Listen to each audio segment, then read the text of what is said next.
activities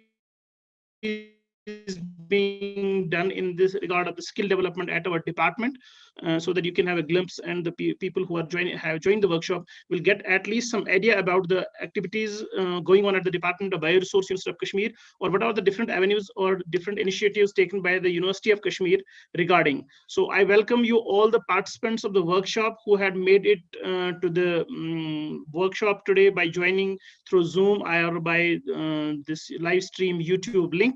So we apologize because the Zoom cannot be upgraded to 500 participants, although we have more than 800 participants, to be precise, 892 participants who have registered for this workshop, but we were not able to accommodate all of them. It's why that we have the live stream YouTube link sent to all the participants in their emails and through WhatsApp message as well. And we are also posting this YouTube live stream link in your this chat box also. The participants who are not able to join, or those who have joined and their friends are waiting in the waiting room, that can send the link to them so that they can join this through live stream YouTube link. As we know that there is a great emphasis on the skill development, and this is a dire need.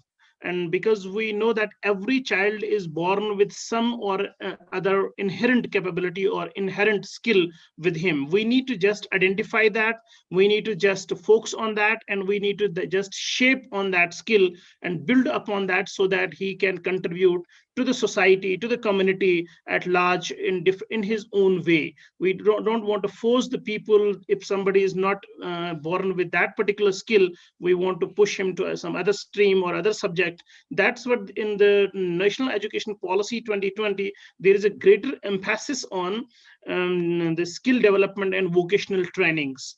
So in that context, Department of Bioresources last time had a meeting with Dr. Asghar Hassan Samoon, who was the Principal Secretary of School Education, as well as that of the Skill Development Commission Secretary. And then he asked us to have a workshop regarding the skill development and to try to have tie-ups with different initiatives taken by the Government of India, or as well as by Government of J&K and the different educational institutions, and to have a tie-up with them so that the students get benefited in different capacities. So in that perspective, if we talk about our department, this before that, we know that there is a Ministry of Skill and Entrepreneurship Development, Government of India, which is having a mandate of identifying training, support, and the collaboration, and to bring all those stakeholders to one platform and support them and sustain them who are involved in skill training, this skill management, as well as preparing a workforce for these of skilled youth, so that they can meet the demands of the dire demands of the country in terms of different perspectives. So we know that education policy has focused more on the economy, the education, the employability and employment, as well as entrepreneurships. So if we talk about out of the 5, if we leave the economy aside, 4 are talking about directly or indirectly related to the skill development. And if we talk about the skill development ministry itself has 3 different components. One is the Directorate General of the Trainings, which impart training to different skill-based industries and the youth, which may be ready to avail that training. Then there is National Skill Development Agency as well, NSDA. Then there is National Skill Development Council as well, or corporation. And then every state has the Department of Skill Development. And then these have mapped, this Ministry of Skill Development has mapped all the 622 districts available in the country through different programs and initiatives where they are imparting training to these skilled youth, and then they are calibrating the activities of all of them. Keeping in mind that the Department of Bioresources, University of Kashmir, who we are also imparting the training to many skilled courses. We had introduced since 2016, one is the choice-based credit system was implemented in the University of Kashmir.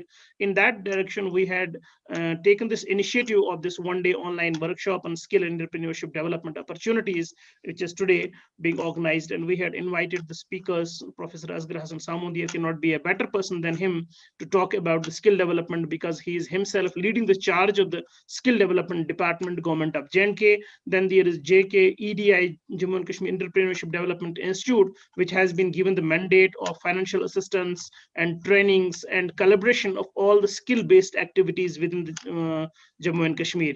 Then we have one entrepreneur who has successfully demonstrated how entrepreneurship can be taken to next levels. He's Mr. Farooq Amin. He is presently the Secretary General of the Kashmir Chamber of Commerce and Industries, as well as he is the CEO of the Kamal Food and Spices. He has developed a successful business model. So we want to hear from him and know about the expertise, what problems he had faced, what our youth should do in that perspective. So he will be also talking about his experience and how to create a successful business model by having the skill-based youth engaged in those units. This is the Department of Bioresource, University of Kashmir. This department has its genesis from 2007. It was an innovative program which was sectioned to the University of Kashmir under 11th five-year plan. Then since then, we had developed a robust infrastructure of the laboratories, the research labs, the animal cell and tissue culture lab. Then we have the good infrastructure as of now available, and we have a dedicated library as well, which contains almost 3,000 books, and that too which are relevant to the skill-based trainings. The thrust areas of training, teaching, and research at our department we have divided this into 4 different categories. That is plant resources, the animal resources, the fungal resources, and microbial resources. Whatever the Kashmir Valley has a rich source bioresources, especially when we are having the Himalayas, greater Himalayas here, and we are having the cold deserts of the Ladakh, and then we are having the snow-clad mountains that contain a rich biodiversity as well as the bioresources. So our department's aim is to just tap them and train the workforce who can tap these resources for the better employability as well as for better maintenance or management of these resources, and who can make full use of these resources for the common good of the community as well as the society. So this is the faculty strength what we have at the Department of Bioresources. These are the different programs. We are running the master's program in bioresources, and then we are having an MPhil program as well as a PhD program and integrated PhD program as well. So some of the skill enhanced courses or skill based courses what we are running at the Department of Bioresources, one among these is the plant resource, then there is the animal resource, industrial entomology is there, dairy farming is there, then we are having the apiculture, we are having the sericulture, poultry farming is also there, then biocontrol and crop management, organic farming, biocosmetics, bioindustries, microbial technology, and biomedicine and bioprospecting. These are just to name a few courses which we are running at the Department of Bioresources for the skill enhanced, these as the skill enhanced courses. Besides that, the Bioresources has already been introduced in the college, and we are having many such courses available to the undergraduate students at different semesters, which are actually the skill enhanced courses. And this is the aim of this. We are having the innovative teaching techniques, and we are having the field exercises, the lab work, the interaction between different stakeholders. We have tie-up with almost 20 institutes across the country for the training of our master's students as well as the PhD programs. And these are some of the achievements which the department has done. Some of the research projects which are currently undergoing in the Department of Bioresources or have been completed. And these are some of the books which we have published out of the 20 odd books during these 8 years. These are some of them in the different diverse fields of the bioresource management and all this. Then I think this is more than this is what the faculty collaborations and contributions are there. This is the infrastructure what we have available. We have the lecture theaters, we have the teaching block, separate teaching block, and as well as we have a separate research block. Also, these are the research labs, animal cell and tissue culture laboratory is there, PG research laboratory is there. They were constructed under RUSA scheme. Then we have a good number of high-end instruments available in our lab. which include PCRs and spectrophotometers and many other things. Then we have a state-of-the-art animal cell and tissue culture laboratory in our department. So we welcome you all, whosoever is interested in joining the course at the Department of BioResources, in terms of having a skill enhanced course or having a training of the training for in this course. So we welcome you all, and we have a 21 seating capacity and this intake capacity for students. These are some of the thrust areas, and I think I will not take much time. Thank you all for this. If anybody has any query regarding this bioresource department admission procedures, regarding PhDs, regarding the scholarship avenues available within the Department of Bioresources, we welcome you all, and you can find the web links as well as this in our posters, as well as we will be sending you all the links related to that, or our phone numbers or email IDs are already there. You can contact us for any discussion or training or something. And soon we are going to have the MOU signed with the JKEDI and the J&K Skill Development Department regarding the training of our students, as well as those who from outside want to have the training. And we invite all the colleges, if once the pandemic is over, once the offline classes and the training programs we will start. So we offer all the college to visit our department and have avail the facilities as such. Thank you so much. So I would check whether our chief guest has joined or not. Just give me a minute.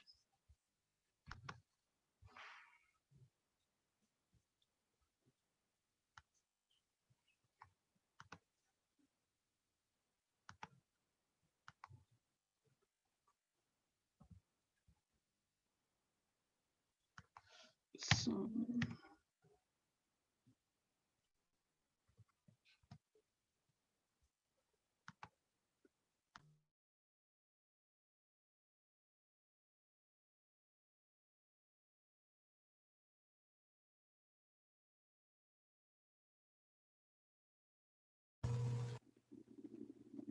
no, sir, he has not joined it yet.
Assalamu alaikum, dear participants. Now I would like to invite request. I would rather request Dr. Hasib Saab to formally welcome our next speaker in the line. Is Dr. Mr. Irtif Mehraj Lone. He is presently in charge of the incubation and business model at the Jammu and Kashmir Entrepreneurship Development Institute, JKEDI, to deliver his presentation. So I request Dr. Haseeb Saab to formally welcome our next speaker. Dr. Haseeb Saab, over to you.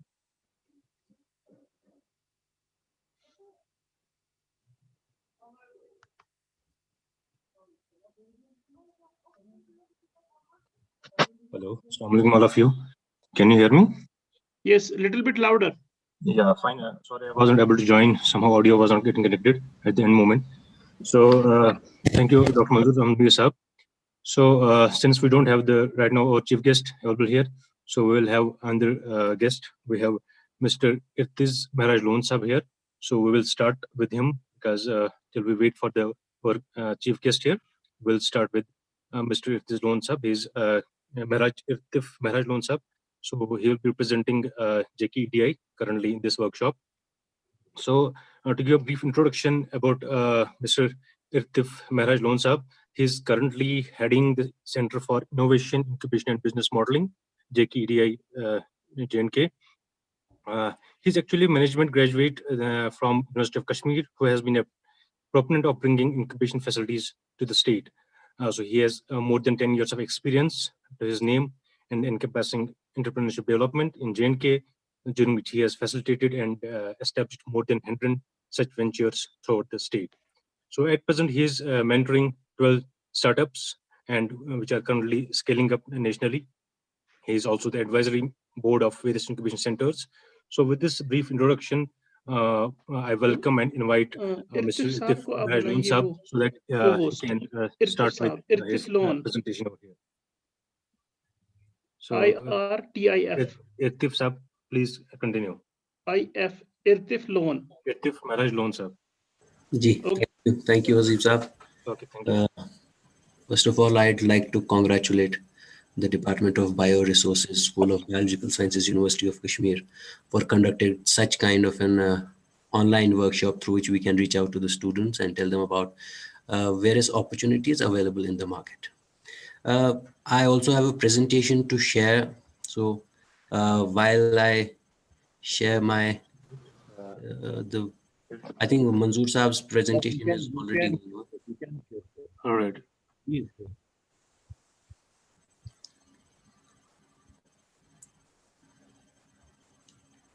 Are you people able to see the presentation? Yeah, that's fine. Before we start with the presentation, I think I'll clear the little bit difference that is between 2000 se pehle we would know it as a business. In 2000 then we started to call it entrepreneurship, though with the little changes which were to come in, because in entrepreneurship we would talk about the stakeholders, we would talk about who the customers would be, how we'll be able to satisfy their needs, and then eventually in the last decade we have been focusing on the startups. In startups, the only difference, though all these three terms refer to creating revenue for the individuals who start those businesses, but at the end with the startup it has come to be a disruption in the market.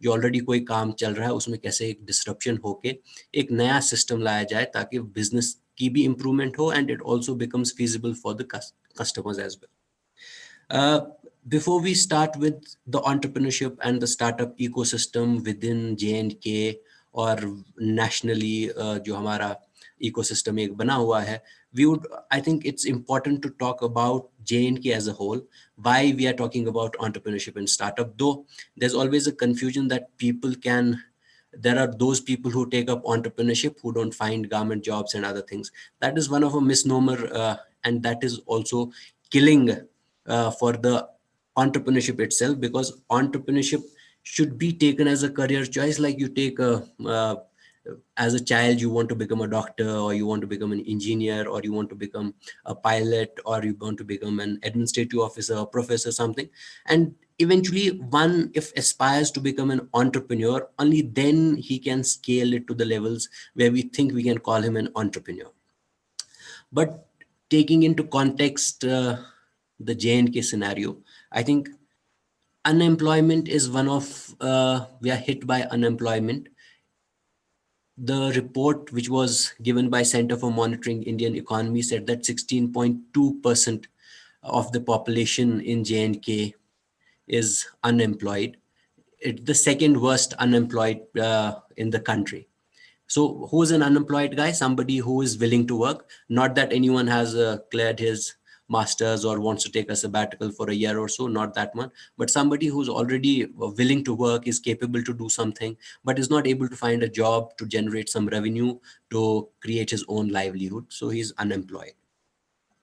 The scenario of unemployment in J&K is that J&K government as of now employs around 5 lakh employees, and it has become inelastic in a way that the proportion to the population to the employment has come to be a staggering proportions that we cannot be adding lakhs and lakhs of more employees to the government system. Otherwise, the whole system could collapse. We have had a population of 1.25 crores in 2011 census, which is also proposed that in 2025, it will raise to 1.52 crores. So the number of these people who are getting into the job market keeps on increasing. And it's not possible for any government to say that they'll be provided with the government jobs. Second, then there is the educational infrastructure. We have around 11 universities. There are 93 colleges, but if we also count the private colleges, then it goes to around 364. We have industrial training institute, polytechnics, medical colleges, engineering colleges. All of these together pass out thousands of students every year who join the employment market outside and look for the jobs and keep on adding to the employment rate in the state. If we go look at the economy of the J&K state, we know that agriculture, horticulture, and floriculture, there is 70% of the population is directly or indirectly dependent on agri-allied sector. We are the largest producers of apple, walnut, cherry, and almond in India. In 2018 and 19, around 20 lakh metric apples were produced. We have a storage capacity of 1.16 lakh metric tons for these apples. So here you can see the production that we do and the storage we have available, which is very less as compared to the production, and we need to increase this. So there's also an opportunity within somewhere. Also that we have 2.7 lakh metric tons of walnuts, which is 7% of the total world production. To understand this, we have only 1% of the walnuts that we produce are processed. So there's no backward or forward linkages we do with our agri-allied products. Even in the apple, we have less than 2% of apples which are processed and made into jams or juices or pickles or any other things. If we look into the livestock, there is a huge gap between the demand and supply, and the production is very less as compared to the demand in this sector, considering that around 84% of our population consumes meat, egg, and chicken. 92 lakh broiler eggs are imported annually. 95 crore eggs are imported. 15 lakh sheep and goat are imported annually. Considering the geography and the demography of a state, it's important to understand that we could have produced, and we are on the way to producing all this within, so that this would help us decreasing the imports that we get from the other places. Though industry has not been much talked about in J&K, but it's very encouraging to know that 25%, around 26% of the GSDP of the state is contributed by the industry sector, be it the food processing industry, cottage industry, pharma, cement, or other vital economic development. IT also plays a very important role in this. Then we have handicraft and handloom, which was the backbone of the J&K's economic sector, and we have been working on it, but there's a need that we need to improve and bring more designs, more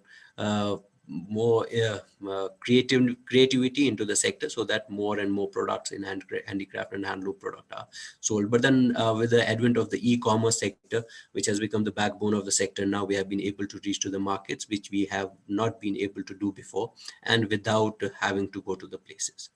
जहाँ तक tourism की बात है, all of you are aware that it has a multiplier effect, that once a tourist comes, he not only stays at a hotel, he buys food, he buys other things, he buys handicraft and handloom, he goes to other places, and this has a multiplier effect. So most of the people are affected with the advent of the tourism.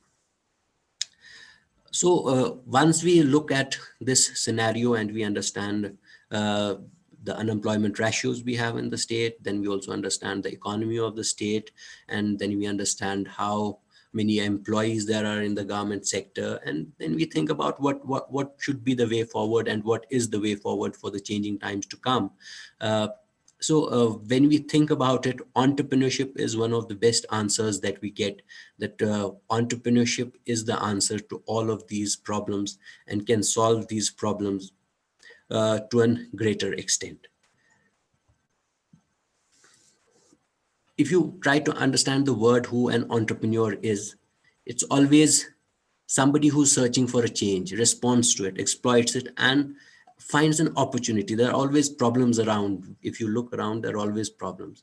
And somebody who looks at the problems and comes up with a solution to these problems, he is an entrepreneur. So, बहुत साल पहले somebody, what would happen was that people in US would harvest ice, and then they would store it and sell it in the summer months.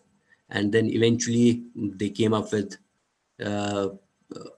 ice factories where they would make ice and then they would sell it. And today you understand that we have refrigerators in every house. You can make your own ice and use it. And it is very important to understand that it's only through entrepreneurship that we can achieve such measures. And that is how you define an entrepreneur: somebody who understands the problems around and then gives a solution to those problems, and out of that solution also earns revenue for himself and for the other stakeholders in his company.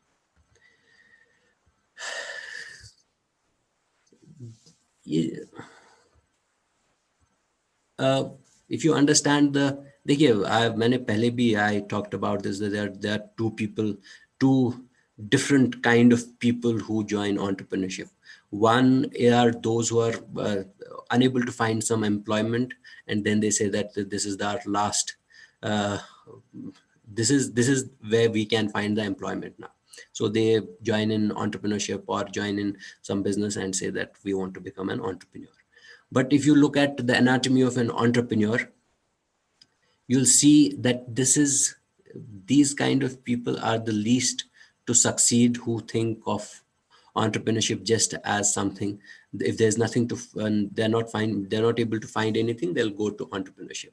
So when we look at the age of an entrepreneur, they say that somebody, the average age of somebody founding a company is 40 years.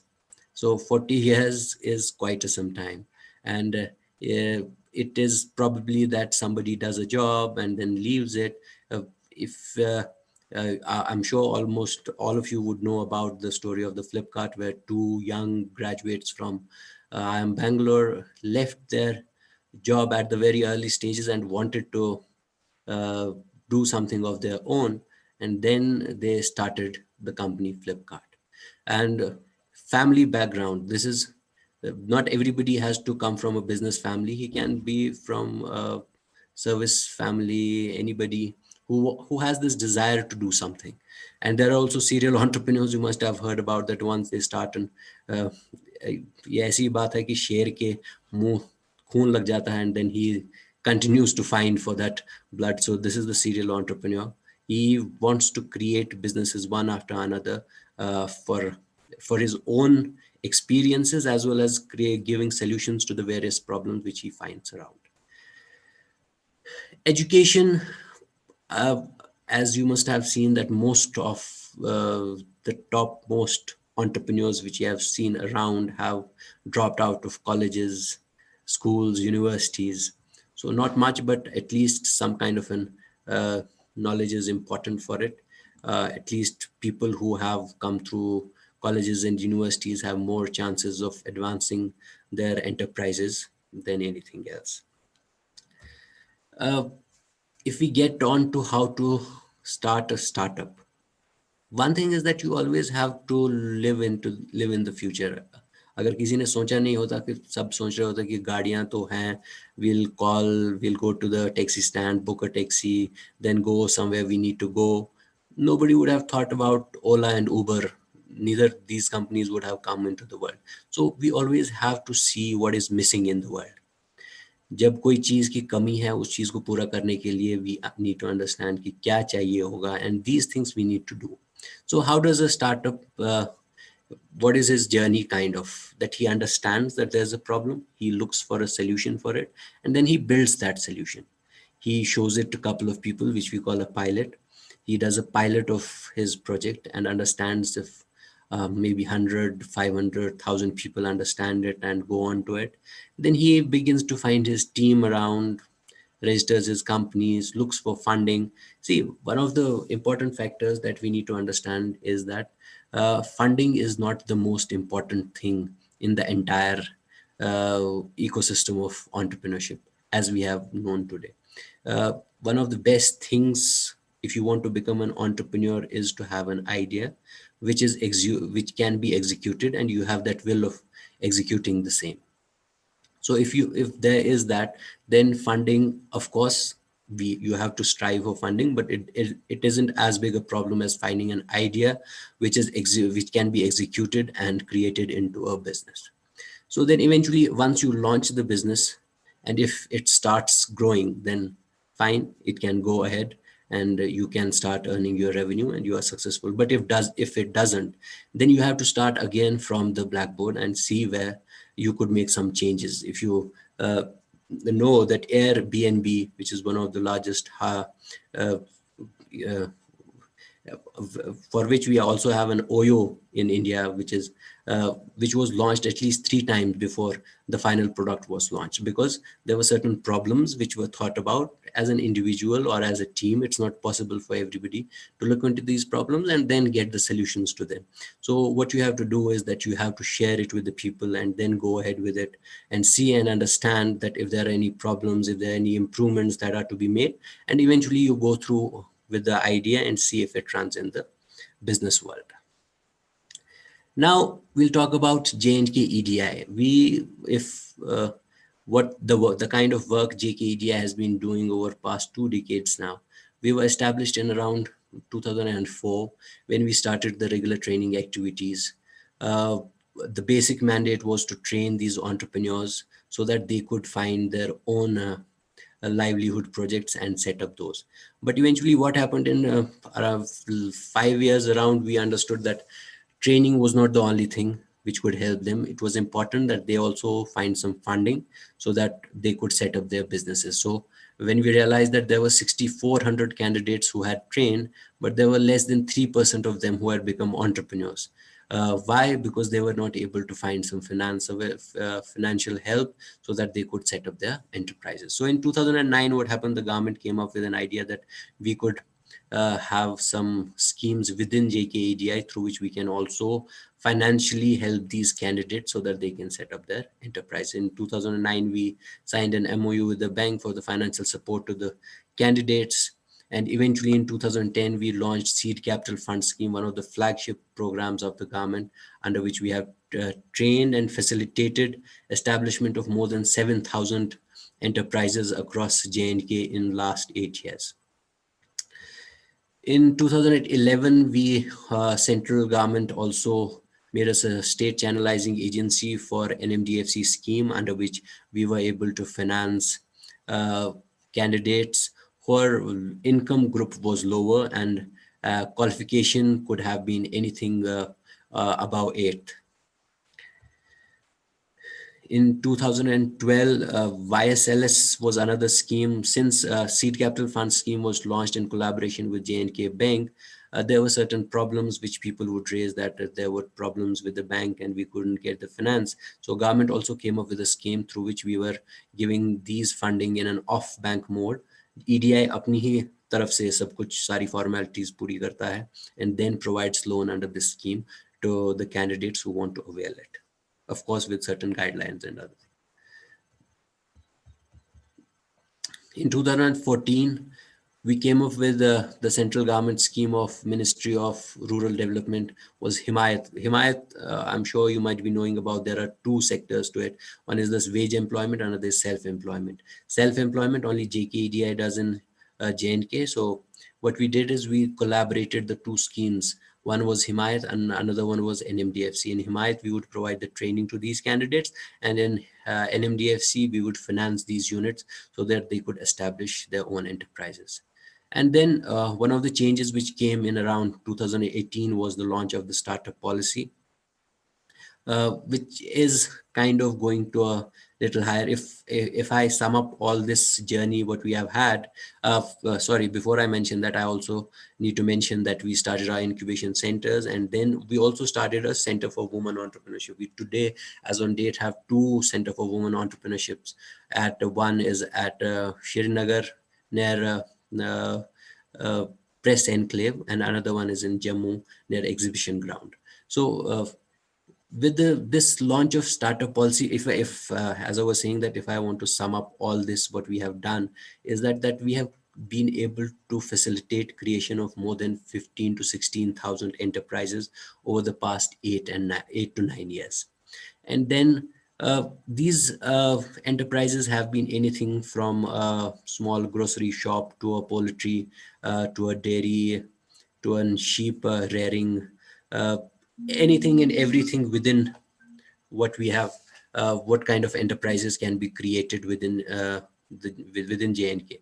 So in 2018, the launch of the startup policy, the idea was that we also, since the whole world is thinking about bringing certain disruptions to the market and creating businesses which could create certain disruption in the market, we also we also launched a startup policy which was approved by the cabinet then, and that is in the field right now.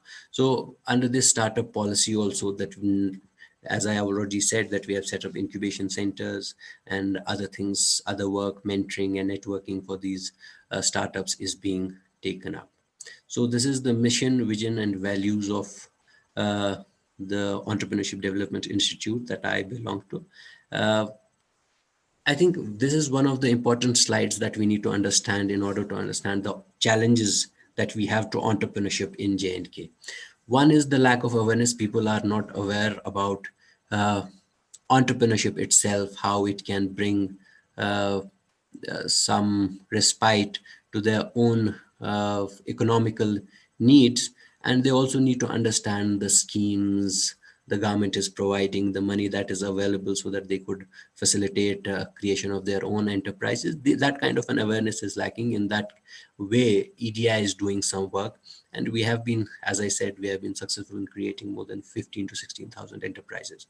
Then one of the important challenges that we have as a J&K Union Territory is that skill gaps are there. Even the enterprises who set up their enterprises, they find it difficult to find employees who have the required skills so that they could run their enterprises, the machines they use or other kind of skills that are required. Most of these entrepreneurs are they give training to these employees for a year, 6 months before they are fully equipped to handle all these things. So this is one of the things which we have to work on, and I think skill development department is doing a lot of work in this regard. We have also recently collaborated with the skill development department, wherein we have trained many of the skilled youth who now want to establish their own units. And it becomes very easy for a skilled person to set up his unit because he understands his own work and is able to thrive in the same. Another thing is mindset. One of the problems with being an entrepreneur, or if you are not belonging to a business family, is that you have to make your parents, the family, and the society to understand that entrepreneurship is equally respected and should be given the proper understanding that it is not something less we choose, but entrepreneurship is one of the most favored and one of the most important factors through which we can lead to an economic development within any community. So mindset, most of the people, if somebody speaks about, I just want to do I want to start some business, people would say, you should have tried for a government job. So that kind of a mindset needs to be changed, and people, while youngsters think about becoming doctors and engineers, they should also have these aspirations of becoming entrepreneurs at a particular time. Well, another problem that we face is that lack of finances and higher rate of interest, because most of them are first generation entrepreneurs, have no credit worthiness. So even if they get a loan from a bank, that is also on the higher rate of interest. Then there's a lack of coordination. As a government employee, maybe I should have not said this, but of course there is a lack of coordination. There's lots of schemes going around across various departments, but there's a lack of coordination which needs to be improved.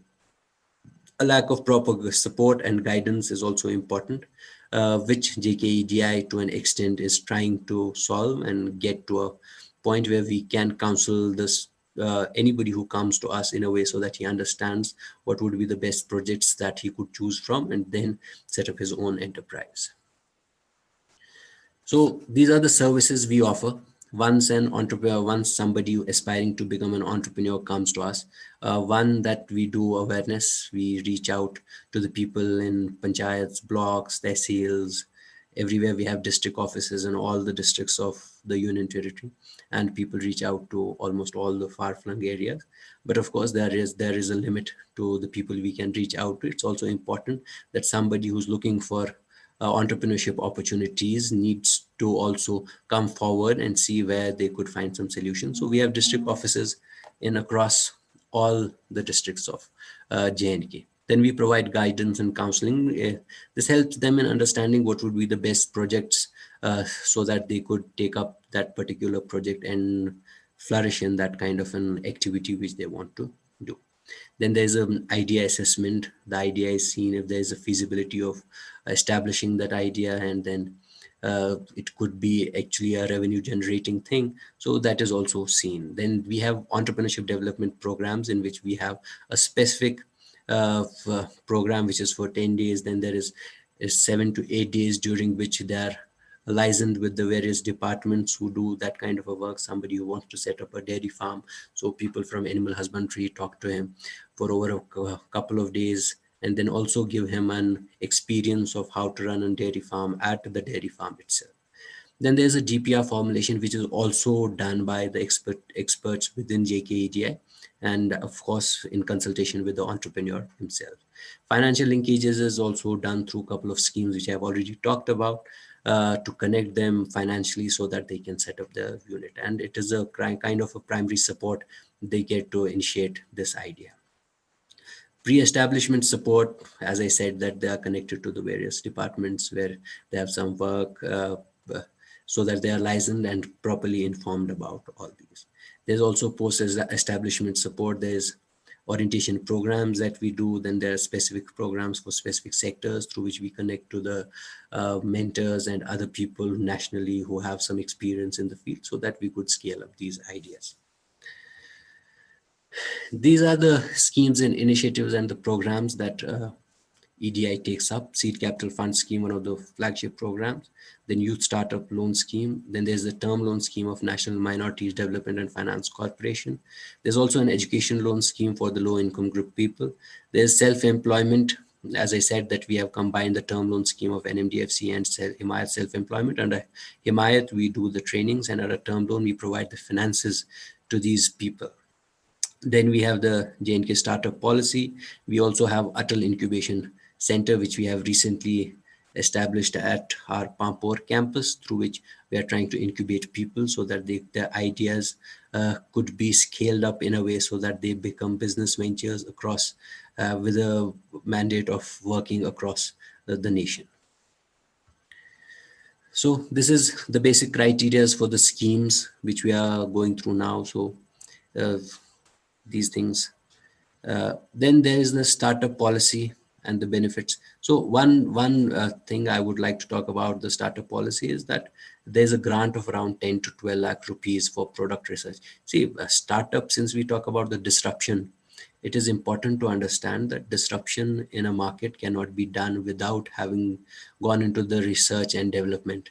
It is very easy to say that I can start anything and then it would eventually start working in JNK or any other place, but it's important to have the proper research behind whatever you are doing. Then the success rate of your startup increases many folds.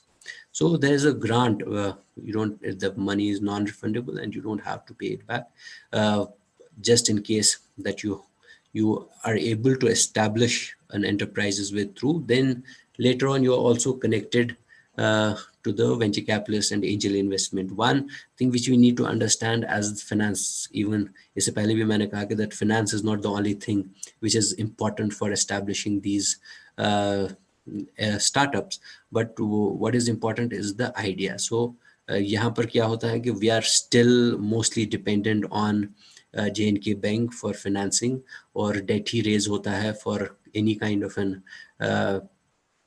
enterprise that we wanted to create. But now we are also in the process. We have already connected many of our incubators within the center to the investors who are funding their startups now, where they get they take some kind of an equity from the company which they are running, and then they also provide some money. So in case the company doesn't work, it's not the payments are not to be made because it is an equity within the company. But also need to understand that equity, when we talk about equity raises to much higher profits than any other interest rates from the bank. एक छोटी सी कहानी मुझे याद आई that in 2012 I think Anil Ambani had invested 10 crore rupees in Paytm. In 2015, around somewhere there, because of his economic conditions, he wanted to withdraw that money. And when he withdrew that money, his 10 crore had become 246 crores.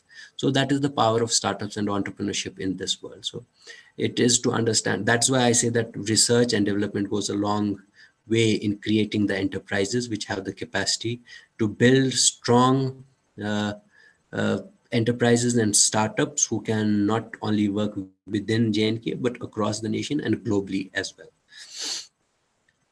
So the process, how we do it, is simple, that you get to any of our district centers. As I said, that we have offices in all the districts. Then we have 21-day entrepreneurship development programs. After the program, you are asked to talk about what enterprises you need to set up, and a detailed project report about those are formulated, of course, in consultation with the entrepreneur. Then a survey is done so as to understand the feasibility of the project and the place where you're going to start this project. Then eventually the cases are approved in the steering committee, the legal documentation is done, and then financially the disbursement is made to the selected candidate so that they can establish their unit. So the future is created by what you do today, not tomorrow. It's important that you decide today what you eventually want to do. I'm sure that all of the people who are listening, not everybody needs to become an entrepreneur, but aspiring to become something is very important. Either it can be anything. You want to become an administrative officer, you want to become a professor, you want to become something else, or you want to become an entrepreneur. So it has to be decided now. You have to start aspiring for something now.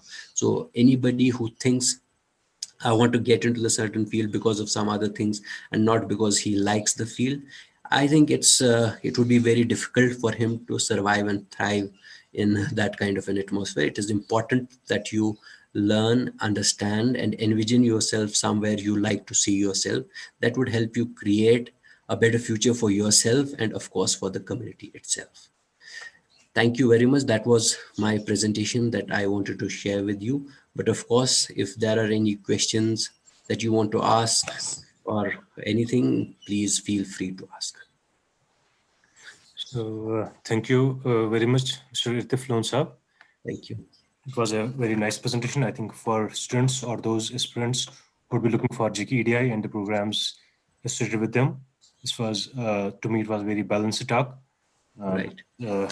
Obviously, it started from what we have from government policies, how much we can get, and then what JKEDI has to offer us, how we can start up these startups, how we can approach them, what are the processes, and what are the options we can do, what are the schemes they can provide you.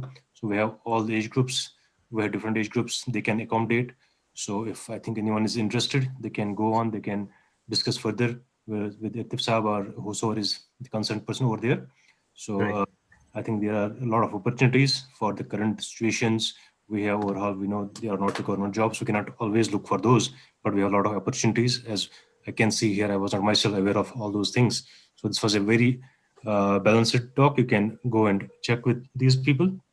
They have well-established websites. They have district centers. Everyone can go there and I think look for their Hello, Assalamu alaikum, sir. it's possible. So Sir, you maybe, join and we will invite you for the presentation. Okay, sir. maybe okay, maybe we can stop here and move to Dr. Manzoor Saab. He will continue with the proceedings from here. Thank you, Atif Saab. And I think if anyone has any questions from regarding here, he can ask here and we can clarify later on. Thank you very much, Atif Saab.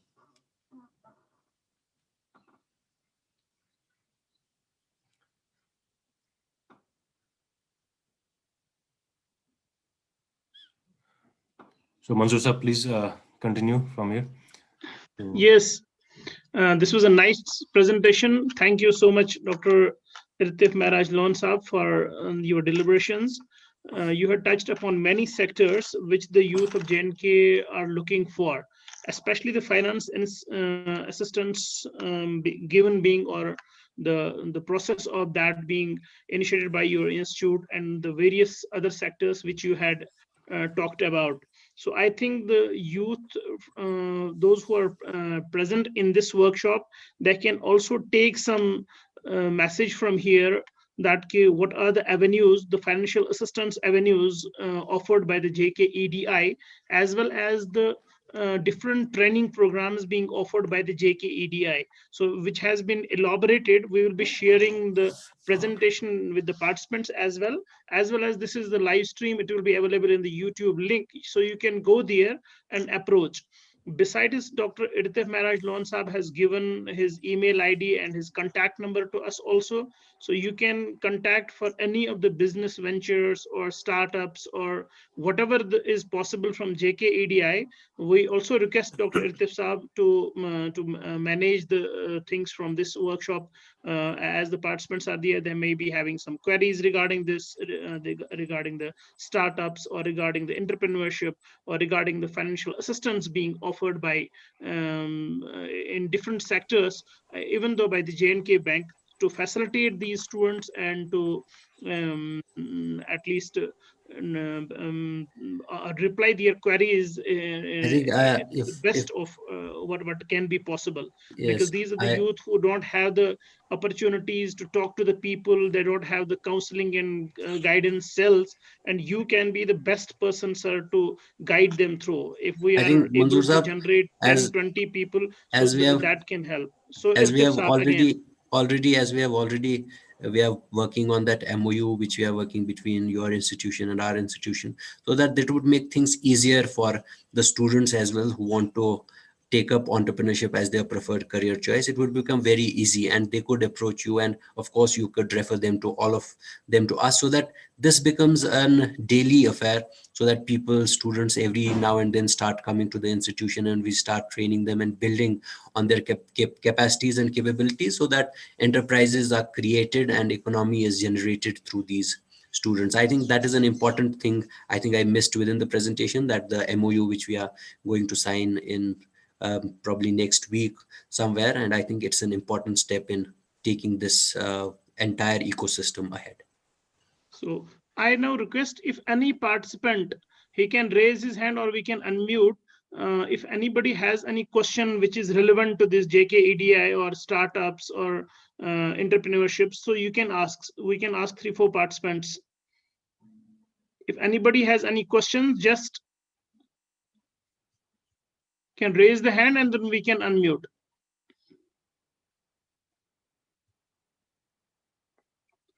Gulam Hassan Mir Saab. Manzoor Saab, we have, I think, already some questions in the chat box also. If you can read out. Okay, you can read them.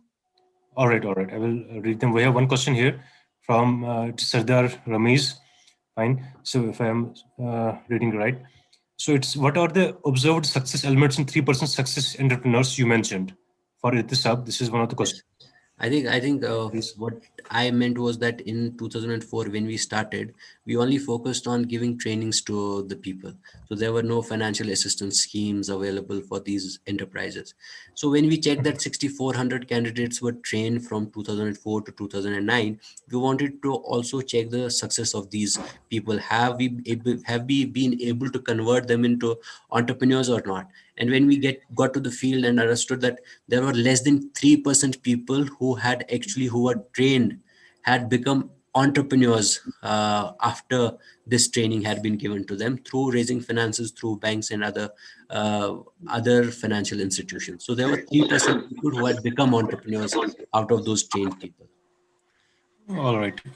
We have one more question. How do you think our school education can be aligned to have more self-employed, self-reliant citizens here in JK? So if you can say something about Yes, that. I think it's a wonderful question to have been asked. What I would like to say is that when we proposed the startup policy for the JNK, we also put in some kind of measures for the institutions to adopt. So one of them was that anybody who wants to set a startup can get a 20% attendance without having to attend the classes. Another one was that if an engineering hello graduate or somebody in the master's Farooq Amin program साहब एक आए हैं, does an उनको अब co-host internship, बना if he लीजिए, could उनकी do it presentation into something which can be converted into a startup, and he could convert it into a startup, that could be accepted as his proposal for his internal exams or external exams, whatever was the criteria within the particular institute. So that is very important to understand. And then third thing is that we have to provide these students skill development courses as and when required, not only to start after once they graduate or something, but even in the school level they need to be provided these skill development courses. Another thing that we need to do is that have creative classes wherein they are able to think and say their hearts out, so that they understand there should be free thoughts which can be provided, and then they could talk about these things and something could come out of these things. So that creativity needs to be groomed into something which could become a disruptive technology tomorrow in the days to come. Okay, we have someone is asking what is the job of PIAs overall JKUT? PIAs, I don't know what's it exactly. If you can get it, sub. Job of PIAs overall JKUT. I don't understand what EI. All right. PI Okay. is. Maybe. Oh, okay. Project implementation agencies. Okay. All right. So, Please. see, as I said that you must have heard about PIs mostly in Himayat, because in wage employment there are lots of project implementing agencies who implement those projects. But in self-employment, JKEDI is the only project implementing agency, for so to say, in creating self-employment opportunities and giving this training and facilitating their financial help so that they could set up their enterprises. And it's very important. See, when we talk about the ecosystem, it should not be about only one institution doing work in entrepreneurship. The ecosystem consists of every other participant. University is one of the biggest ecosystem partners in creating these enterprises and creating these self-employment opportunities for the students, for the young people, because most of these people come out of these colleges, universities, ITIs, polytechnics, engineering, medical colleges. So all of these become an important stakeholders in the entire ecosystem, and everybody, until and unless doesn't work together, we would not have a fruitful ecosystem. So all of us have to work together, and I think PIs, be it private, be it government, all of them have to come together, understanding specific needs of these students and these beneficiaries, so that a real difference is made to the ecosystem. All right. We have one more question. It's more of a general question. It can be useful to many people. This is Huda Said asking, what is she's in her third year of her master's program. So for fourth year, they have some project work to do. So do you people allow the visiting students for the 6 months project? So it can be a general question for her or anyone else. So, yes, I think internship is one of the most thought about processes within JKEDI. We have a policy with internship, and we accept students who want to do internship with us, but focus has to be on entrepreneurship. We don't go beyond entrepreneurship in creating those kind of internships. But of course, we accept students for internship in entrepreneurship itself. all right. So one more question is, what is JKEDI doing in order to aware student community regarding EDI programs?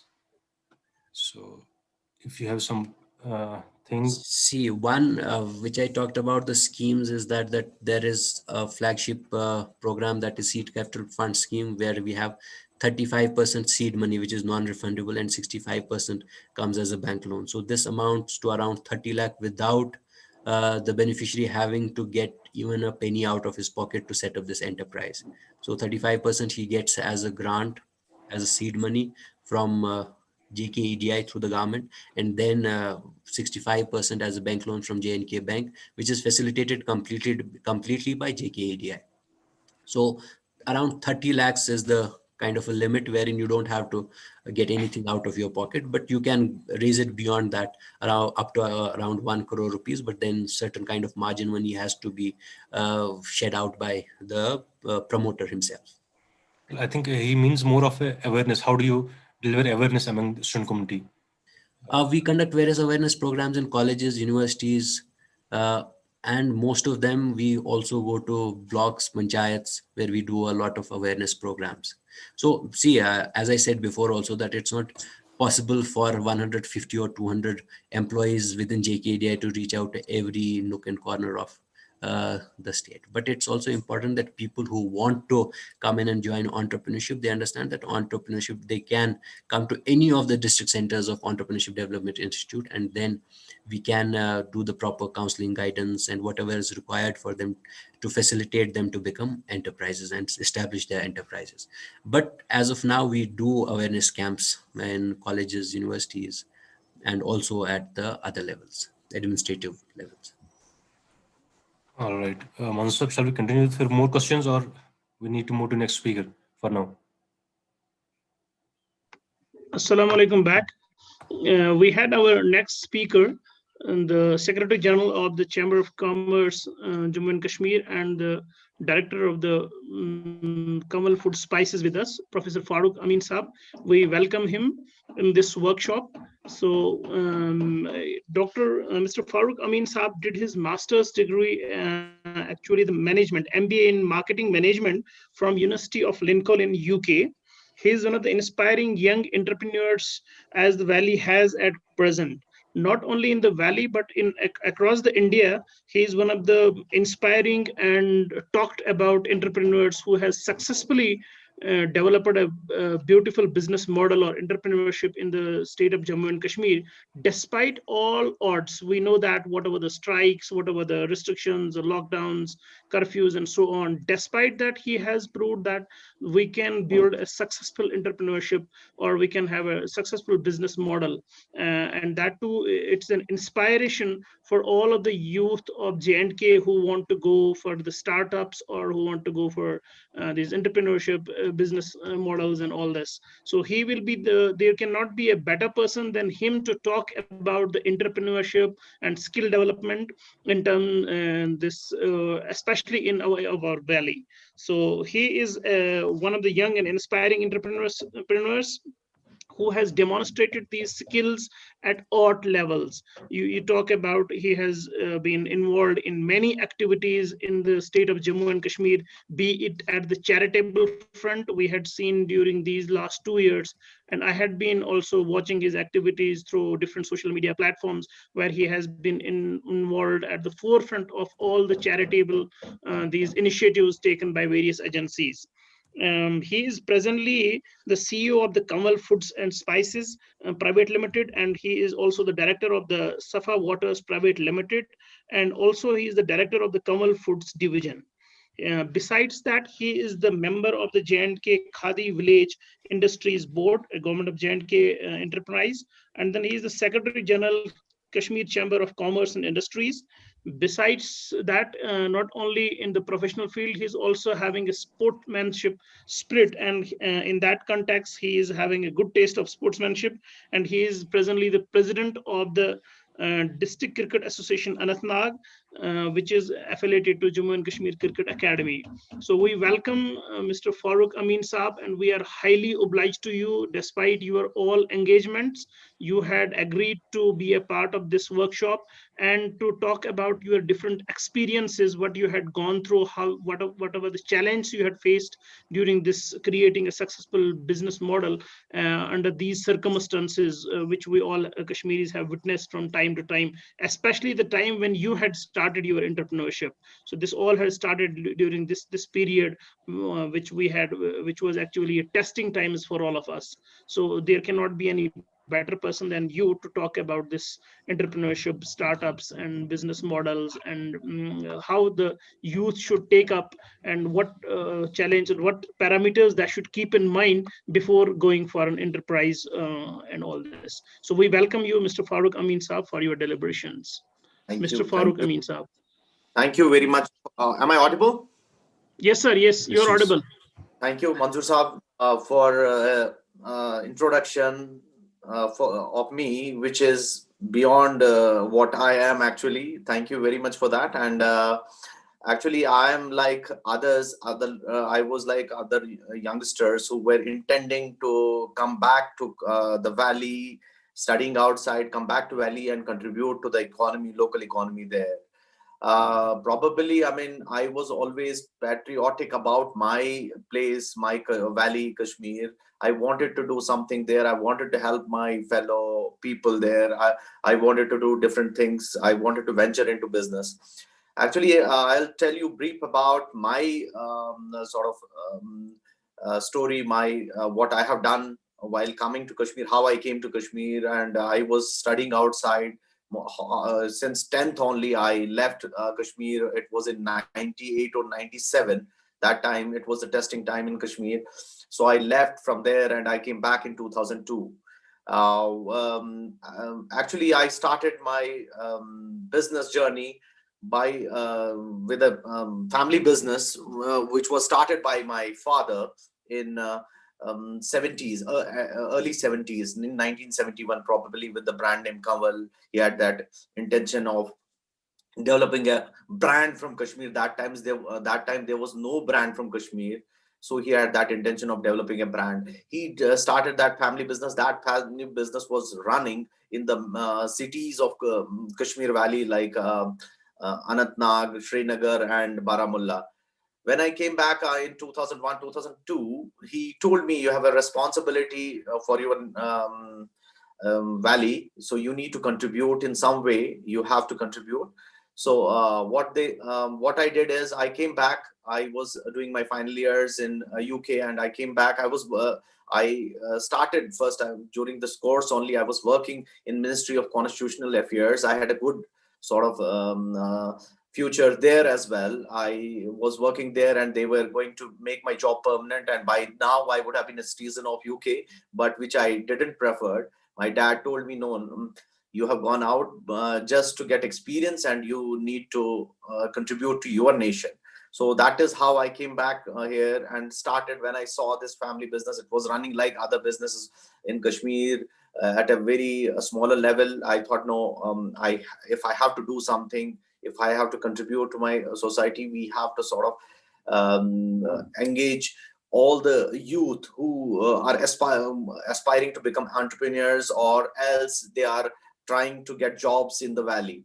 So once I came back, I started that normal business. I just tried to streamline the things what were happening traditionally in our company. I did one thing. I just tried to make it sort of professional work culture. I wanted to make it a professional work. I bought around 10 to 20 guys with me to start with, young guys who had no experience. I trained them. I gave them whatever I have learned outside. I gave them that sort of exposure, and they were like pillars for me for the future. And still some of them are working with me, and some of them are successful businessmen as well. So they also turned into becoming successful entrepreneurs. They are employing some, I am proudly saying that some of them are employing more than 50 people now, which is a big number in the state. Look, we have this state is full of opportunities. It has always been neglected.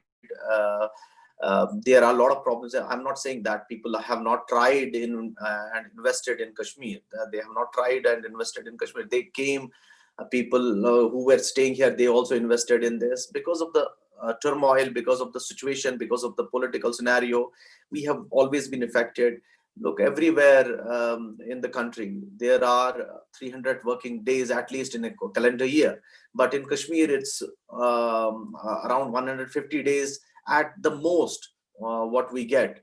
So it becomes very difficult to make a successful and viable model for business in Kashmir. So how I started this is, I was luckily we had chosen that time the line of food processing, which is somehow people have to have food for living. So, but only thing I had to face is the outside competition from the companies who are big companies across globe and from India. So what I did is I first of all developed the brand in such a way that that people will feel, no, we have a brand and a quality brand within the state. And then what I did is I slowly and steadily, I made a professional R&D division in our company who developed new products. We unveiled traditional Kashmiri authentic recipes here, like you might have seen. We have a product like Kashmiri Kahwa, which is selling like hotcakes across globe. I get orders from US. Now you would be proud to know that in American cafes and UK cafes, they make you taste Kashmiri Kahwa, and that product is from our company. So this is the thing which made me happy always. This is the thing from a scratch. Then in case of viability, we were thinking in 2004 then when 2008 turmoil happened, then 2010 and I was feeling like depressed, like many other colleague of mine who have been engaged in business, and they have suffered heavy losses. I was also suffering losses. Then I thought, no, what I should do is I should have a backup plan.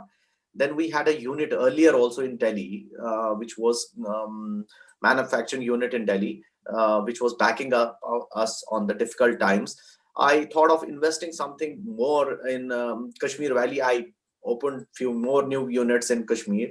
Apart from that, I expanded my operations in Jammu also. I started manufacturing units in Jammu. Jammu was a sort of, stable. We used to get, like other places, we used to get more working days there. So that made our viability relevant. It was very difficult to work in Jammu because no Kashmiri was, it was a history that no Kashmiri was successful in industry in Jammu.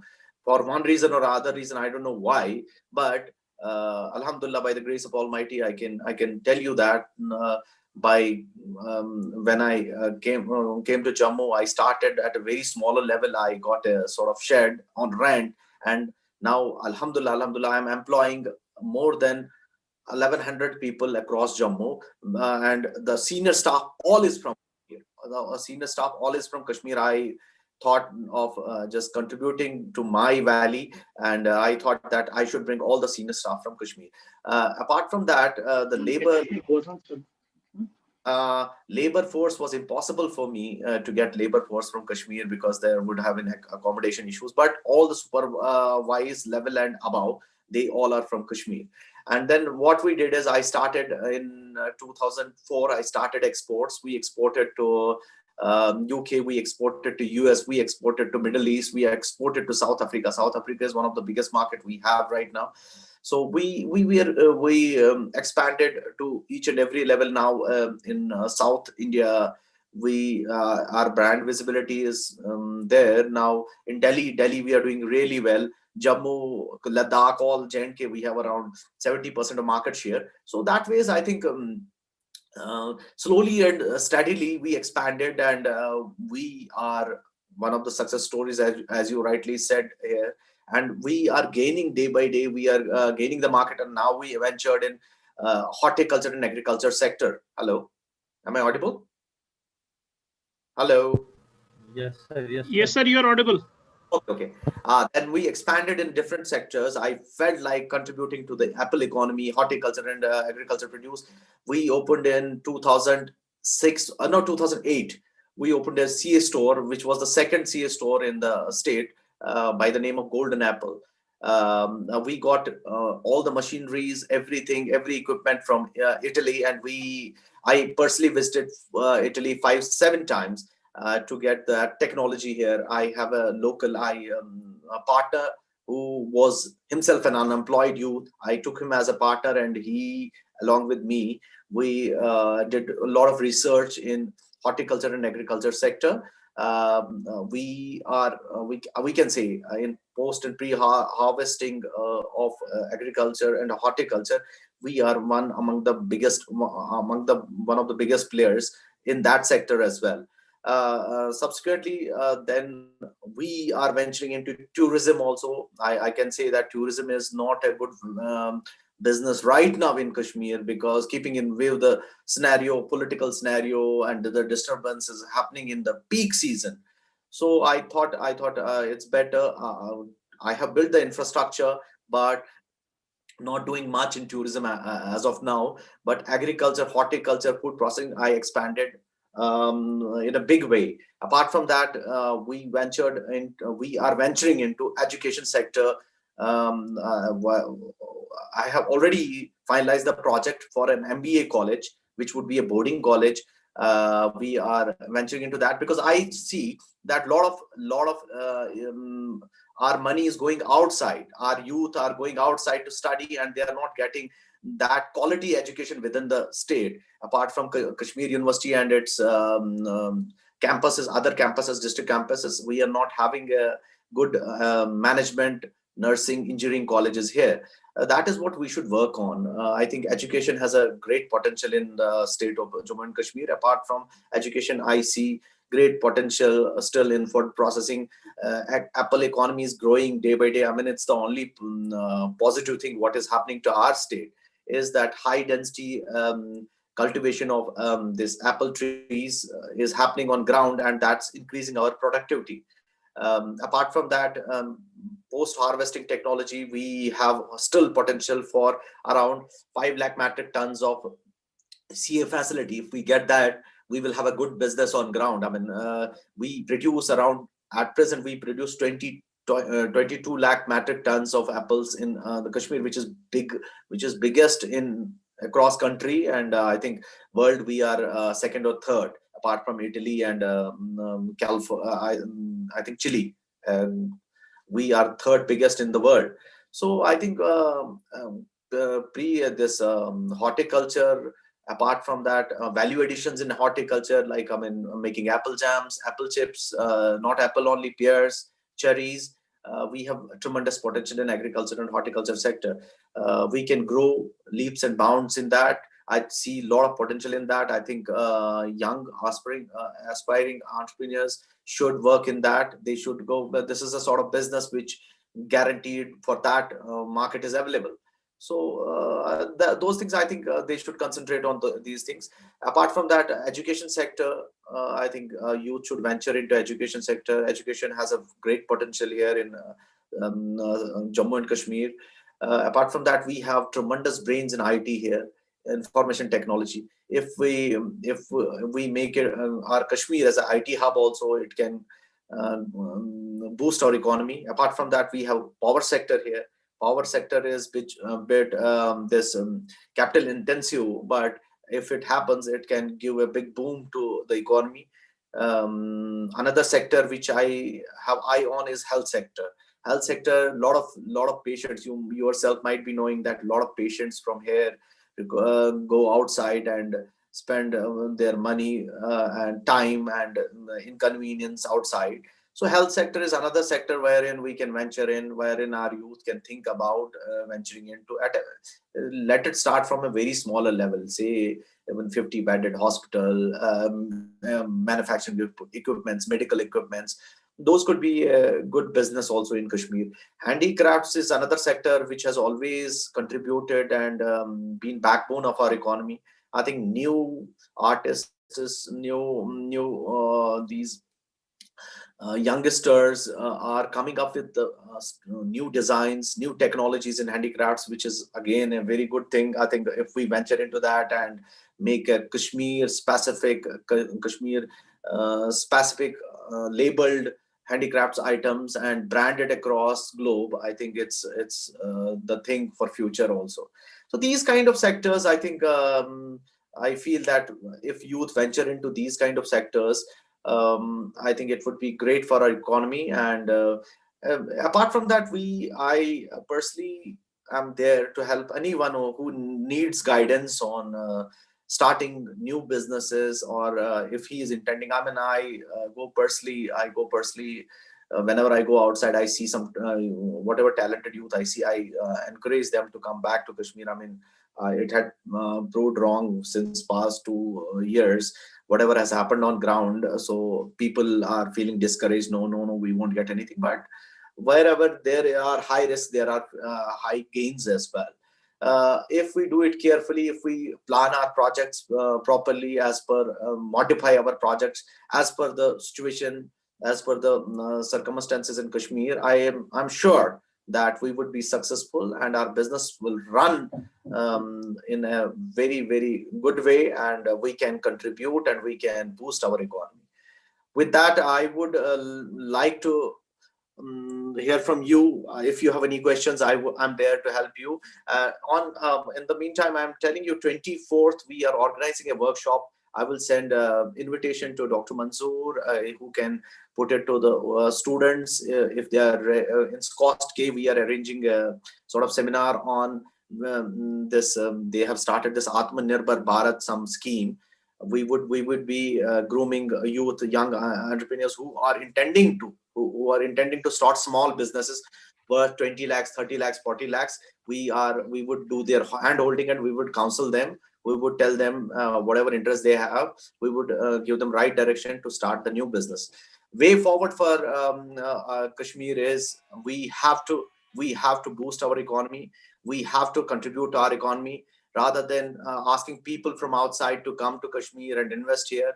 I'm seeing my our talented youth more capable, and seeing them prospering in our state. I think we should be positive. I mean, with a lot of odds, I can vouch on one thing: the kind of talent we have in Kashmir is immense. The kind of brains we have in Kashmir is brilliant.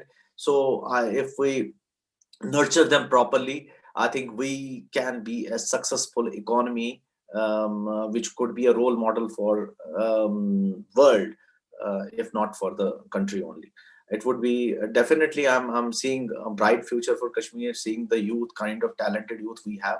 But only thing is, I mean, with a lot of distress in our state on the political front, I think all the youth should come forward and start a business at a smaller level or bigger level.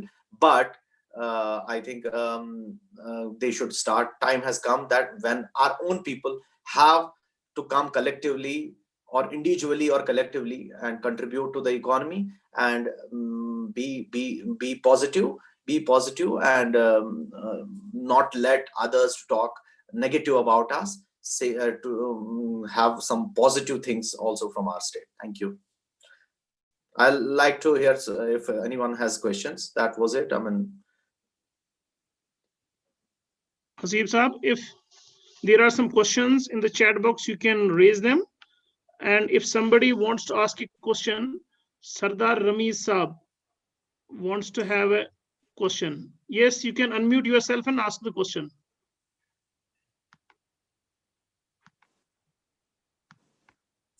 Hello. Yes. Yeah, good afternoon, everybody. I have a question specific for Farooq Amin Saab, and it was wonderful listening to his journey of business. I have a specific question to him that have you ever thought of keeping a fund or corpus separate kind of money or funding arrangement for budding entrepreneurs, people or youth who want to start their businesses? This way we may not be only helping out their business we are not giving them fish to eat, but we are actually trying to help them fish and eat themselves. So kind of grooming, but by way of some corpus. We have examples of Azim Premji and many social and business philanthropists. So any idea of that kind?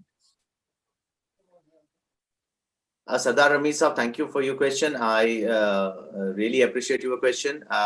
What I was doing in this on this front is in the introduction, Mr. Manzoor Saab told you that I'm a board member for KVIB, Khadi Village Industries Board as well, wherein they're like EDI, they give some soft seed money capital and all these things. What we had done as a board member, I have sort of got 4 or 5 youngsters whom I have given the business myself, the allied products of Kamal, wherein I tell them to pack this for me and give them sort of soft loans from the bank and some seed capital from this KVIB. And then I help them personally for the marketing.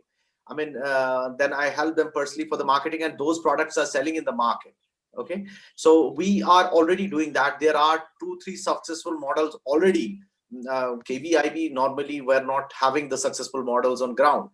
By our intervention, complete marketing help, complete infrastructure and quality control under Kamal Group of Industries, I have taken them on board, and they are successful businessmen, and every one of them is employing around 25 to 30 widows, which is a great thing happening on ground. So simultaneously, capital wise, we are doing a lot of social initiatives in sports and in culture and which is our basic thing which we should contribute to the society on. Regarding these things, these venture capital things, it's too early for us in Kashmir to contribute as a venture capitalist, because we are ourselves investing leaps and bounds in different sectors wherever we are feeling the potential. But that doesn't stop us from encouraging aspiring youth. Like I said, we have a lot of incentives in Atmanirbhar Bharat and this KVIB incentives, and even these 2 incentives I'm talking particularly about. If any aspiring entrepreneur is interested in investing in Kashmir and needs our help at different level, maybe at marketing level, quality control level, and even arranging their finances, we can help them on that.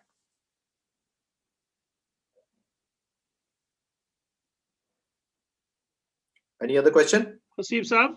Yeah, all right. We have one more question here. I think this is more of what are the protocols? So this is what are your protocols adopted by your company regarding food safety to keep the consumer safe for people under Prevention of Food Adulteration Act 1954? I think obviously you'll be keeping all these things under consideration. No. But one thing, Adil Saab, thank you very much for his question. We have a particular department for that. It's Food Adulteration Act. We have a special act, which is an European act, which was possible to implement. It was very early to implement in Kashmir and a place like Srinagar and Anantnag or else, whatever. I can proudly tell you that our quality control division and the quality control division is one of the best in the country. I can vouch on that. You are most welcome to visit our facility if you want to. We take care of complete HACCP quality control, food safety management systems. We take proper care of every thing. That's the primary thing in business. If you don't have quality, you won't be successful. That's a primary thing in every business. You have to have a quality product. Otherwise, it will not run like as it is. Then there are thousands of people who have spent crores of rupees on marketing but not succeeded, because their basic mantra is quality at a level wherein you can compete with the global brands. So that's the primary thing.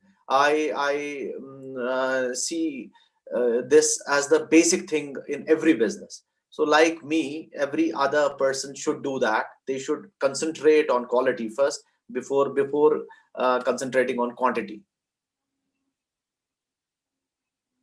That's it from me. So we have one more small question. Adil Khan is asking, what are some of the low-scale startups one can start which would generate income in Kashmir? You have in my but if you can put something sort of discussion talked about we have a great potential in food processing. This Atmanirbhar Bharat thing can do wonders in Kashmir. I mean, they finance you for around 10-20 lakh rupees, and then you can have value additions. I told you that we are having a program on 24th. I welcome you to come there, and we will explain about the schemes. Mostly, I think food processing, medical equipments, handicrafts. This is the business for Kashmir. They can start there. They can grow in that, as the market is readily available. And we assure you that from my side, if anyone is interested and intending to invest in Kashmir and to give employment, I would be there.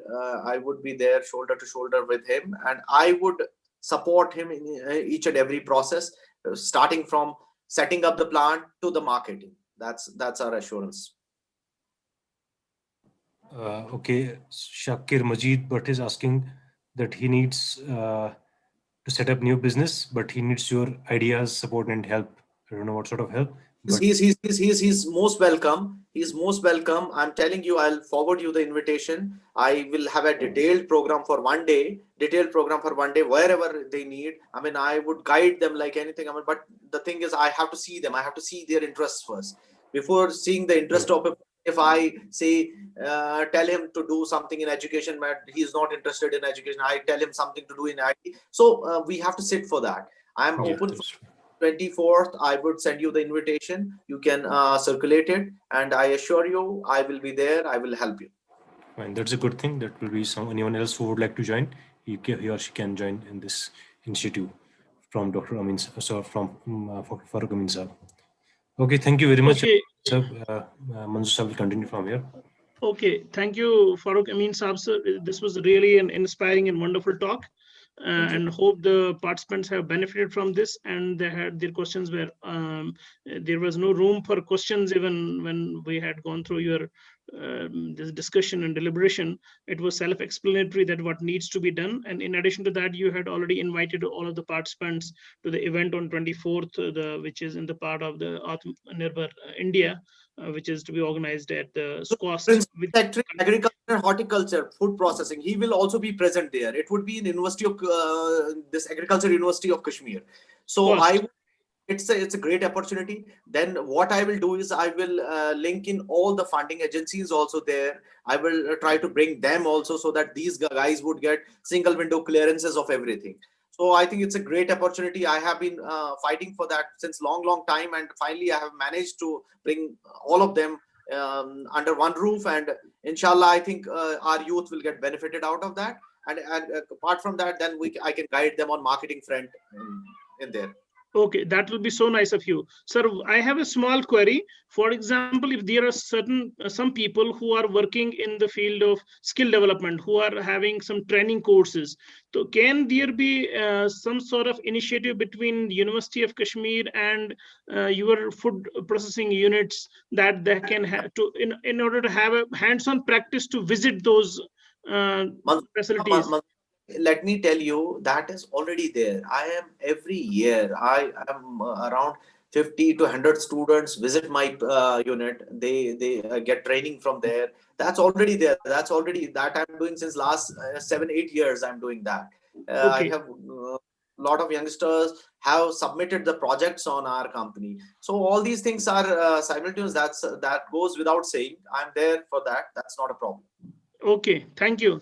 So nice of you, sir. Thanks a lot for your time, precious time. You had been very busy with so many engagements. Thank you so much. We are highly obliged. Thank you, sir. Bye. Okay.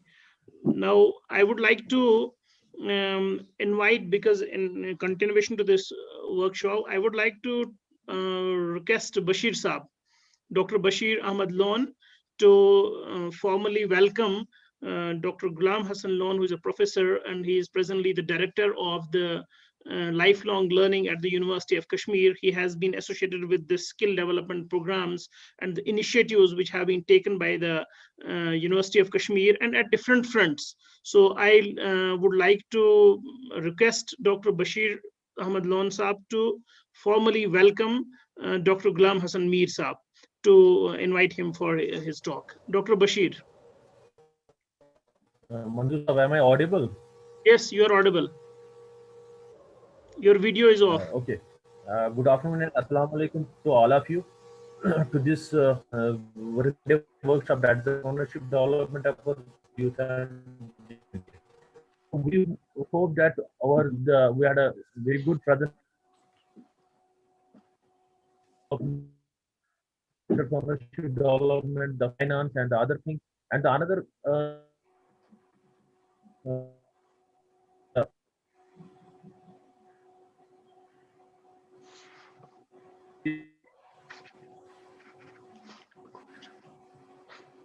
workshop, Hello? they might get enlightened and get inspired by him.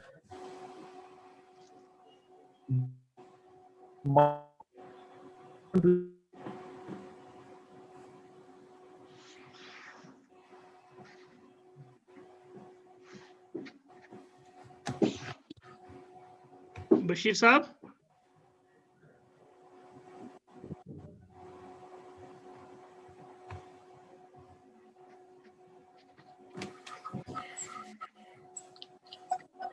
I think there is some technical glitch. So I would like to invite Dr. Ghulam Hassan Mir, who is the professor and director of the Lifelong Learning Institute, University of Kashmir. He has been associated with the skill development, all the initiatives taken by the University of Kashmir in terms of the skill development. He had a vast experience of training and guiding the students. He had organized many counseling workshops regarding the skill development, and what the different initiatives taken by his directorate is also involved in the skill development training of various students, and he has organized many workshops in this regard.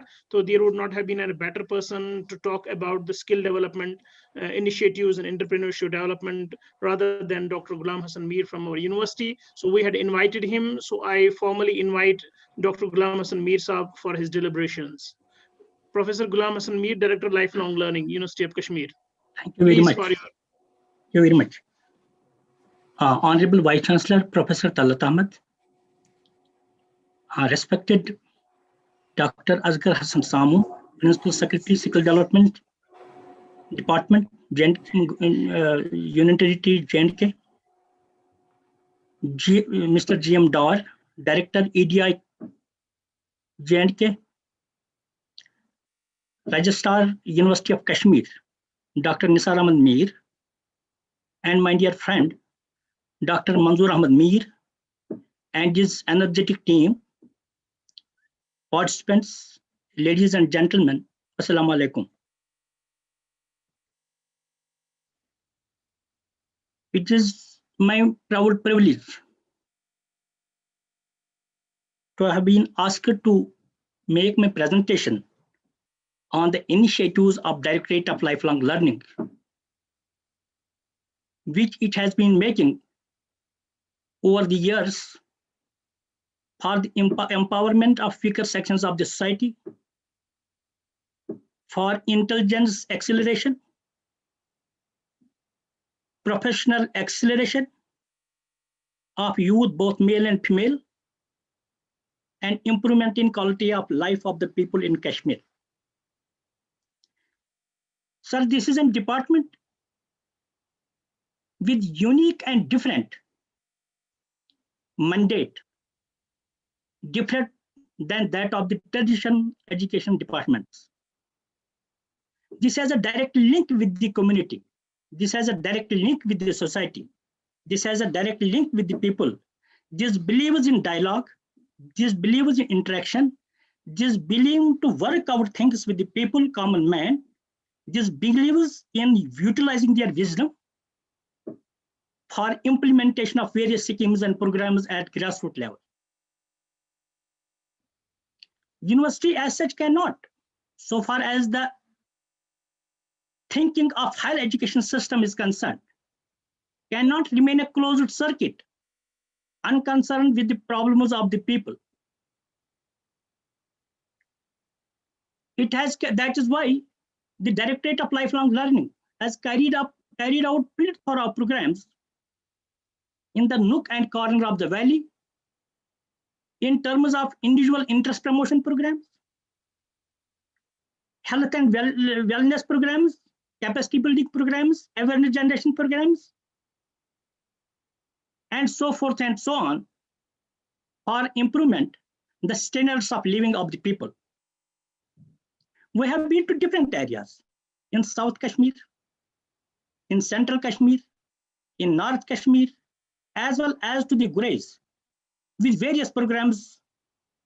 And we have been in touch with the issues, various related issues of contemporary nature, in order to have threadbare discussion on various issues, so that they are discussed threadbare and a resolution is sought out for the welfare of the people. But over the years, the Directorate of Lifelong Learning has been unifocal in its approach in implementing and executing the vocational educational programs, not on the campus, but in all rest of the areas of Kashmir Valley, because it is the skill which is the need of the hour, which will lead us to success. And this century, it is said, belongs to those who are with skill. A skilled person can not only get job within his locality, within the government sector, at the national level, but his doors are open globally. He can enter into the labor market anywhere in the world. His doors are all along being open, and he can become a global citizen in the wake of globalization. We have introduced the programs under different sectors, like health sector. We have conducted the programs like Ilaj Bil Tadbir, Unani Medicine Pharmacy, and we have conducted the 6 months capacity building program certificate course for the BUMS graduates in collaboration with National Health Mission, J&K. This has been a successful venture. We have imparted training to 198 BUMS graduates in the first batch, and 192 graduates got instantly, after completion of our course, the job as mid-level health workers at health and wellness centers. And the second batch, the training of the second batch is going on. Number second, we have conducted the course in arts and crafts, in Sojani, in Ari work, in paper mache, and these courses have been instrumental in raising the income, the livelihood, the honor, the respect of the poorest of the poor, people especially of the womenfolk. As we know that woman in Kashmir lives in culture of silence. She lives in closed society. They are either dropouts, they are either semi-literates, they are either illiterates, they are dependent on their parents, brothers, husbands, and male children. They have lost all the hope to ever get a chance to work. The University of Kashmir, under the leadership of Professor Talat Ahmed, gave a serious thought to this issue, because 50% of the population, we cannot leave aside, we cannot isolate them. We have to listen to them. It is they who are actually the homemakers. And we have decided that we would launch some courses in arts and crafts for the women folk in different disadvantaged areas, for vulnerable and poorest of the poor girls. We thought this will not work good at the grassroots level, but by the grace of God, we tried our level best to mobilize them, to motivate them. We had consultations at the university level. We had counselings at the grassroots level, motivated their parents, motivated the girls, motivated the new entrants, and they got motivated and entered and got this admitted in our courses. And this was a course for 6 months duration for the paper mache. And we have trained near about 720 girls so far. And after completion of the course, first of all, it developed confidence among the girls. It gave some amount of income to them. It gave some relief to them. It gave some honor to them in their homes. They came to be respected by the neighbors. What we did further is that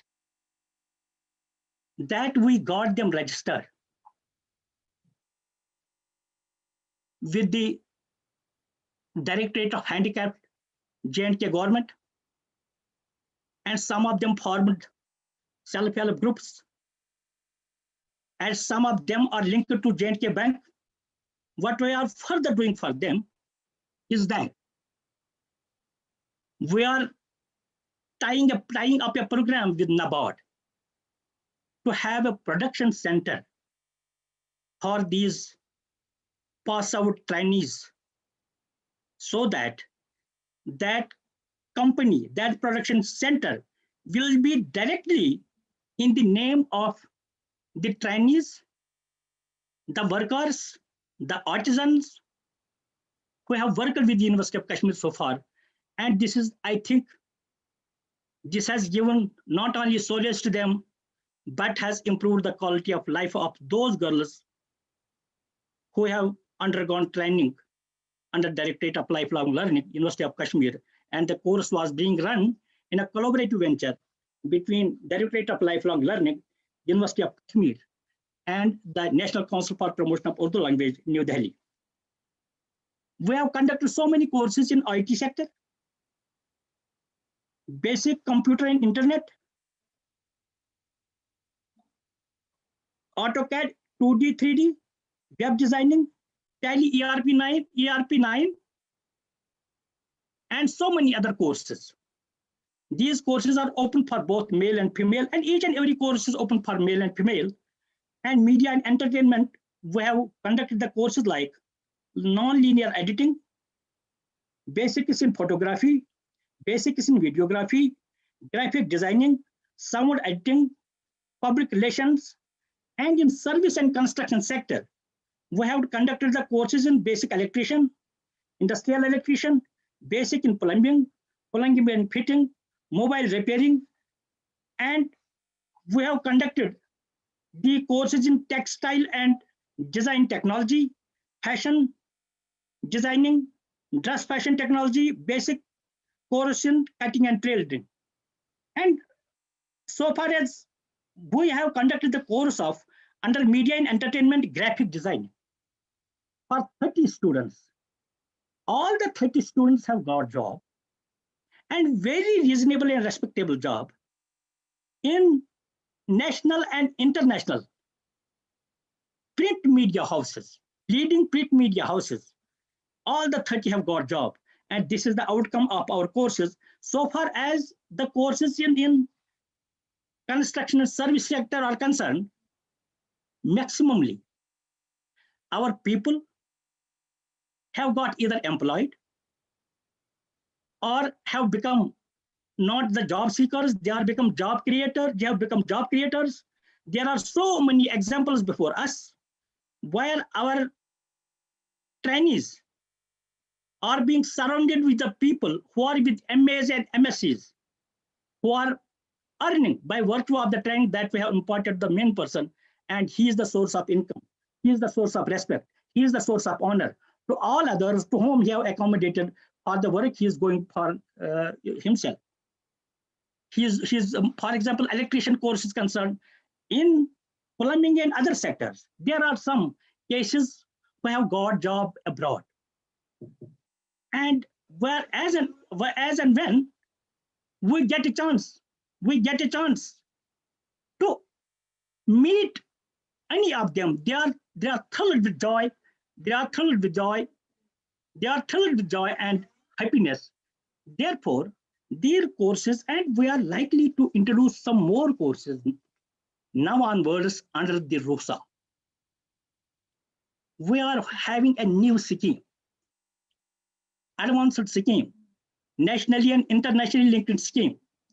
We would like to cover so many other sectors. Automotive sector is there, agriculture sector is there, horticulture sector is there, and besides those sectors which we have already taken up. And under these sectors, what we have been previously doing, and what we would do, and what would add to their qualification more than the courses that have been launched earlier, is that we would link our courses with NSQF, with the standards of National Skill Development Mission, with the standards of international skill standards. We will link them to NSQF, National Qualification Framework, and we will have NOSes, National Occupation Standards. We will have qualifications for them for particular job roles. There are hundreds and thousands of job roles for each and every sector. And those sectors too will be selected as per the need, as per the local need, as per the national need, as per the international need. I think this will certainly widen and open up the new horizon for the students of our valley, so that they will not feel ashamed and their doors of opportunities are not constricted. They will find the entire globe open for them. And we are going to have these courses very shortly. We are claiming its methodology, its design, and rest of the things, so that it becomes in tune with the national and international requirements. And third and most importantly, I would like to make mention over here that it is University of Kashmir and University of Kashmir alone which have completed, which have been sanctioned by University Grants Commission, BIORESOURCES degree programs, 4 BIORESOURCES degree programs for the youth of the valley, for the educated youth of the valley. And it is not confined to them alone. Any person from any other part of the country can come and join this program. But this is the most unique and very successful this endeavor that we have had in the University of Kashmir. First of all, we have been sanctioned 4 courses in automotive technology, electronic media, plumbing and furniture development. But we at the very outset, courses in plumbing and furniture development are to be started very shortly. But the main thing that is to be mentioned about these courses is that so far we used to conduct the programs and skill development schemes and the rest of the things. Only skill component was taken care of. But under BIORESOURCES programs, and needless to mention here, these programs are to be followed by MVOC, and our university has been recommended for that as well. These programs are to be followed by MVOC and then followed by PhD. That means there was poor vertical mobility for the skill development programs so far. This has disheartened the youth. This has disheartened the ITI pass-outs, polytechnic pass-outs. Now they have their future open for them. It is up to them how they can build their future, how much hard work they can make, and they can reach to the heights. as per their capacities and potential. One important thing I would like to mention here, that so far as the skill development programs are concerned, we used to concentrate only on one thing, that is skill training by any person from ITI, Polytechnic, or sometimes from engineering. But we were neglecting one important component, that is knowledge.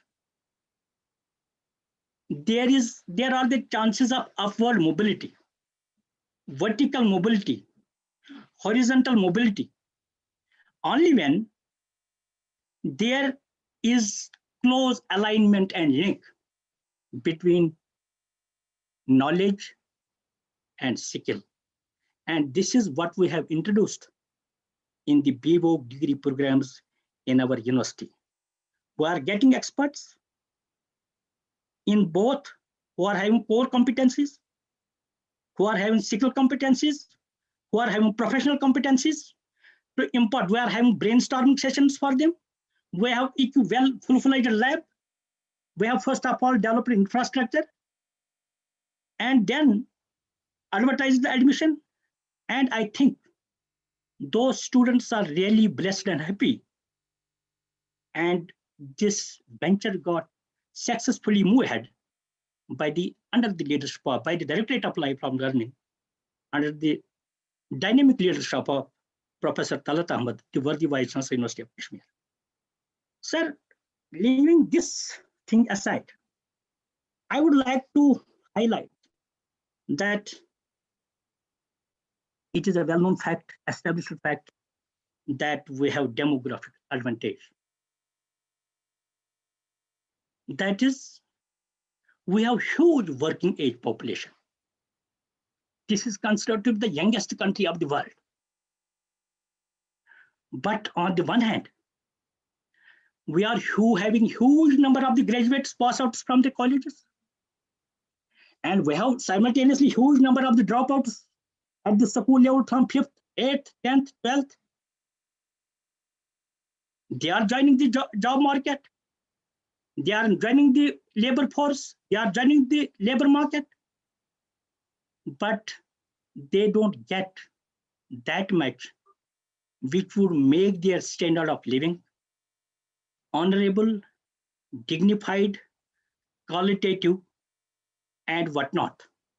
But the reason is that, why is it so? We are having near about 60% of youth population. When our training capacity some years ago, 2-3 years ago, was 3.1 million a year, this capacity has to be enhanced to 50 million to 60 million. Because we have set a target of skilling 42 crore people. Because as you know, first world countries don't have skilled manpower. They are short of skilled manpower because they are having too much aging population. And this is the golden opportunity for our country, or the youth of our country, to grab this opportunity,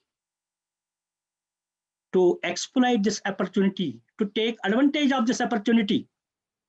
But that is only possible if we can augment the infrastructure of existing institutions, establish new institutions, have training of the trainers, effective training of the trainers, and have strong coordination between the organizations and the departments where there is mutuality in functioning. Under the leadership and guidance of the Ministry of Skill Development and Entrepreneurship. These things we need to take care of. At the moment, you see, every year, 12.8 million people are entering the labor market. They are the new entrants. but they are not well trained. We have only 5% of the skilled manpower available in India. And when the same skilled manpower in first world country is ranging between 60 to 90%. And how much progress, once again, we have to make, how much efforts, how much hard work we have to make to reach to a particular goal or transportation to the another goal. And therefore, these things have to be taken into mind. But I would be saying one important thing. It takes two to make a goal. It is the need of the hour to have strong and comprehensive networking and coordination between the industry and the educational institutions, especially the higher education institutions. I will a bit quote. Here's the example of China. The students at junior middle school or junior secondary graduates, as they are known as, they are exposed to skill development programs. And after completing, that's a compulsory education for them. And after completing junior secondary school, 11.6% are entering the global workforce. And those who continue, that means 88.4%. Those who continue for the senior secondary schools or senior secondary colleges, and it is 45% of them go for the vocational courses. And it means that they are being imparted vocational education from the very beginning. But the number, completely the number of the workers who join the labor market of India is much higher than the number that goes to labor market from China. But one difference is there. That is, they are having one or the other skill with them. When our students who are either dropouts, left outs, less literates, semi-literates, and others, they don't have any skill training. They do not get those returns which a skilled person gets in the open labor market. And number second, I would like to make mention of, that is,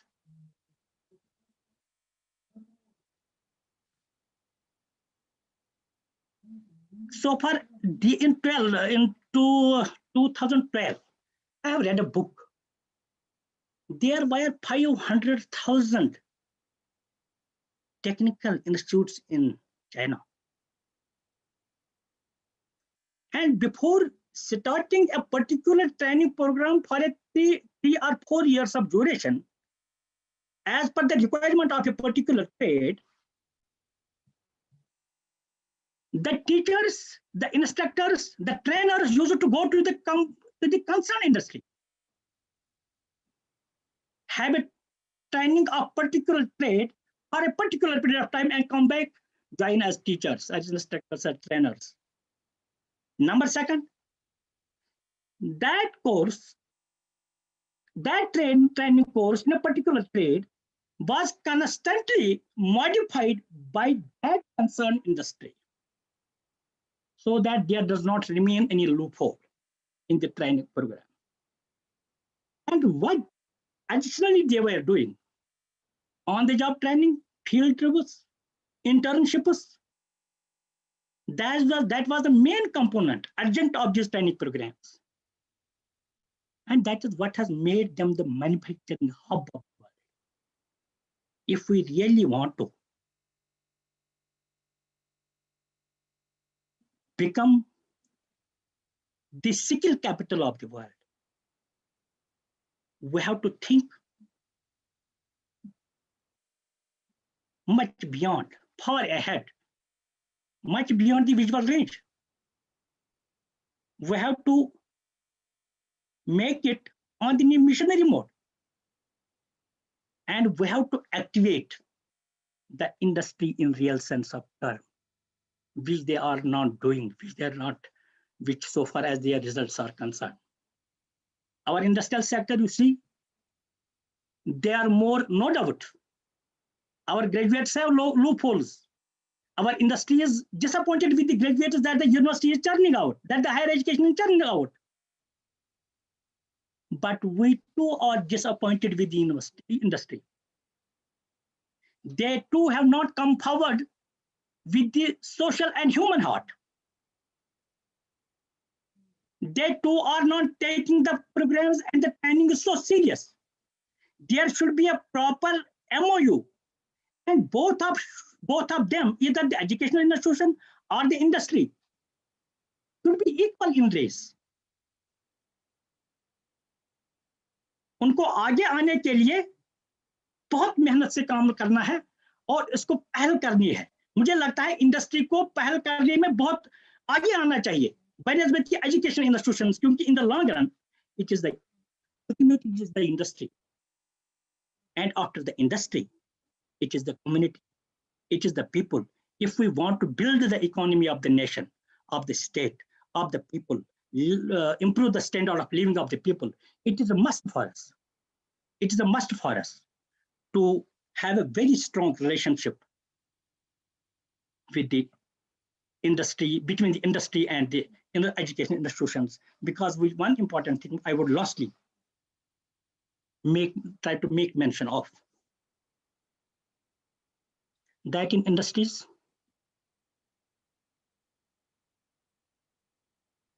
their greed, as I said, that has not turned down. They employ only one person on the trained skill force. They don't allow this. Recently, I have gone through one article. They don't want and allow to accommodate more and more people in their company on the organized sector, because in big industries companies as well, you see, because companies are running the countries this time all across corporates, you see, in these companies only 4 to 5% are on the organized sector so far as their income, the salary and rest of the things are concerned. And so far as the rest of the people in the company is concerned, they are working on very meager wages. That is unfortunate, and we have to sit down, come together, whether it is the employer, whether it is the government, whether it is the industry, whether it is the educational institution, whether there are some other principal stakeholders, that all needs to be taken into account and work together and work out the modalities for the better of the people, for the better of the country, for the better of the community, for the better of the industry, and for the better of the education institutions. Thank you very much. Am I audible? Yes, sir. Dr. Hasib Saab, any questions? Yes. Any questions? It will be most welcome.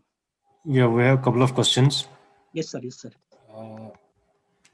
Dr. Saab, someone is asking, can lifelong learning start 6 months course in computer applications, as currently department is providing basic course for 3 months only? Yes, sir. Yes, sir. Yes, sir. Yes, sir. And so far as we are launching this RUSA scheme, these courses will be enhancing by 3 months more, will be conducted not only 6 months, maybe it will be 9 months duration. And they are lucky enough, if anybody is interested, he can come to our department, get further details for the course. Okay, someone is asking, when will the Directorate of Lifelong Learning start more innovative job-oriented courses like barcoding, cut flower processing, medicinal and aromatic plant processing, and artificial intelligence, which have a tremendous scope in the coming years? So far as these courses are concerned, we are working out so far as RUSA is concerned. Under RUSA, we can have we can think in terms of launching such courses, which is the need of the hour, and we are working on it. And the student, he should instantly approach us. Maybe he will be a best guide. Sometimes student is the best guide for a teacher, and he can come to us. He can tell us about any other course, which can be much fruitful and beautiful, and will be accommodating that course as well, if it is in the interest of the community, interest of the youth, and as per the market needs. So I think these are questions for now. If there's any more question, you can please put in here in the chat box. Anybody having any question regarding Professor Ghulam Hassan Saab's presentation, or anybody think about this lifelong learning directorate, the courses, he can raise, or he or she can raise the hand, and then we can unmute. Any of the participants having any question?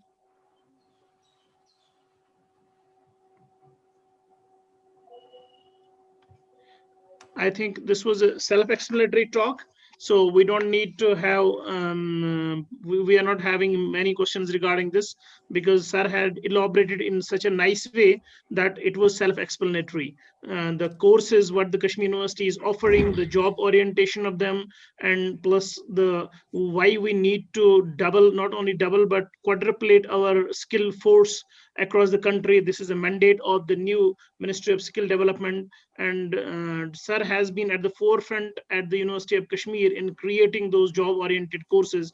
As he rightly mentioned, many courses which the students had completed from that directorate had already got jobs, not in within the country, but also across the globe. So this is a good thing for us, that students who want job-oriented courses, it cannot only be, always be the government sector job. If you want to go for the private sector job, then you have to have some special skills you can enhance those skills always, because a person is born with an inherent capability or a skill, but that need to be shaped up, that need to be improved, that need to be enhanced. And once you enhance that skill as per the requirements of the job market, whether in the private sector or the government sector, not only within the country but abroad the across the globe, then you can, once you enhance those skills, or once you adapt those courses and go through them, complete them successfully, had the certification and accreditation from different agencies who are responsible for accreditation and distribution of the certificates to you people, then you can get those jobs, and lucrative jobs, even with hefty amounts of payments and all this. So with this, I thank Professor G.H. Mir Saab for his wonderful talk and deliberations, and elaborating it at length and breadth. What are the courses available at the University of Kashmir? What Directorate of Lifelong Learning is organizing for the students? And he has also given an open invitation to all of the students. If you find any of the courses which is of importance in terms of the skill development, or which is having a job market, he is always welcoming those suggestions, so that they can incorporate that course in their syllabus or in their curriculum, or they can start that courses. And if you want duration of the course somewhere to be changed from 3 months to 6 months to 9 months, and even a year, he has given you the open choice regarding that. I think there cannot be better thing, that the open choice is there. You can come with your solution, your questions, your queries, your concerns to Professor G.H. Mir Saab. He is already available round the clock to you. You can have his phone number. We will be sharing his phone number and this then email address. Then you can at least talk to him, be in touch with him, and get answers to your concerns and queries regarding the various courses being offered by the University of Kashmir and their employability and job market as well. So with this, I think we had come to the conclusion of the workshop, because there were certain technical glitches with our chief guest, and our vice chancellor had just returned today from outside the state, and he was not able to attend this. So we apologize for that they could not make it to the workshop. But all our speakers who had scheduled lectures or these deliberations, they had delivered them. I hope this had benefited the students community to such an extent that they will be able to at least trying to search what this skill development is, what are the opportunities available in private sector as well, because we had one person from private sector as well. He's always there for you, and he has also given you an invitation on 24th that under the Atmanirbhar Bharat there is a workshop or offline even workshop going to be held on 24th of this month. He will be sending the invitation, and you are free to go there. And then if somebody wants financial assistance or any other query to be solved, and this is a single window clearance concern, all of your concerns or these will be addressed by the group which will be available over there, maybe the director of the skill development and squashed people who are concerned with this incubation centers, people from the JKEDI, many others. So this has given you a window that you can, if somebody has certain questions more, then you can go over there and you can ask those questions there in that seminar or in that workshop as well.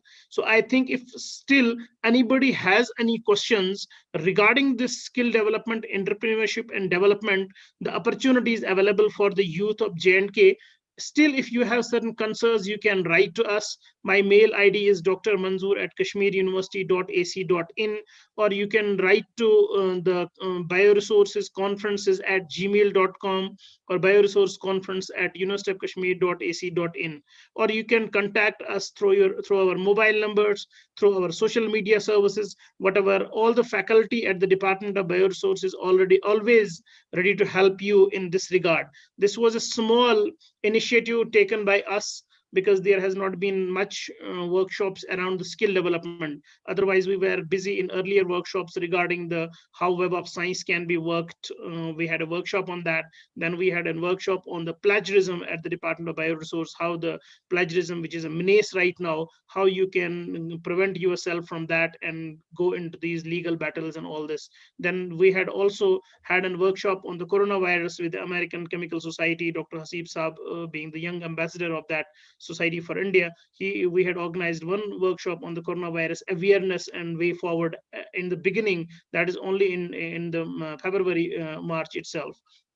Then we had organized one workshop with the Elsevier, how you can publish how you can use the effective various tools available with the Elsevier, the largest publisher across the globe. And we had organized a workshop on that as well.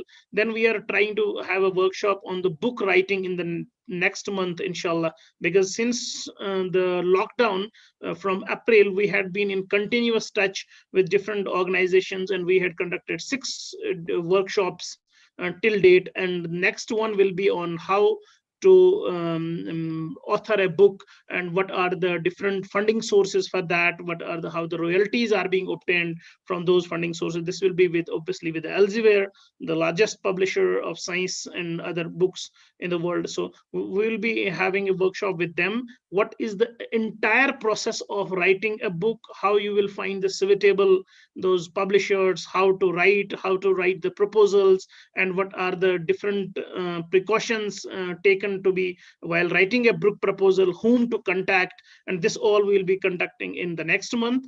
And then we had in line with one workshop with the Springer nature, but hopefully if we will try to make it in the month of December, by the end of the December. If not, then it will be slated for the next year. So with this, I now invite Dr. Hasib A. Shah, who is working as a DST Inspire faculty in the Department of Bioresources, for a vote of thanks to all the participants and all the speakers and all this. Thank you so much for your cooperation and help and being active participants either through YouTube live stream link or through the Zoom link. Thank you so much.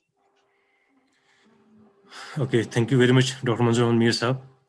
So I'll start this. I have been given this opportunity to present a vote of thanks here with Dr. Manzoor Mir Saab. So I'll start with a warm and graceful good afternoon to all of you. So I would start with thanking Almighty for making this today's event a success. Actually, it's His blessing and grace that we are able to make this event a success. And I hope I am audible. Am I audible? Yes, you are audible. You are audible. All right, all right. So on behalf of Department of Bioresources, University of Kashmir, it's my privilege to propose a vote of thanks and acknowledge those who have directly or indirectly contributed to making this event a success. At the outset, I would like to extend my vote of thanks to our Honorable Vice Chancellor, Professor Talib Ahmed, who is the patron of this workshop, who although could not join at this last moment because of some being occupied. He had been traveling, but these events have always been success because of his help at the background.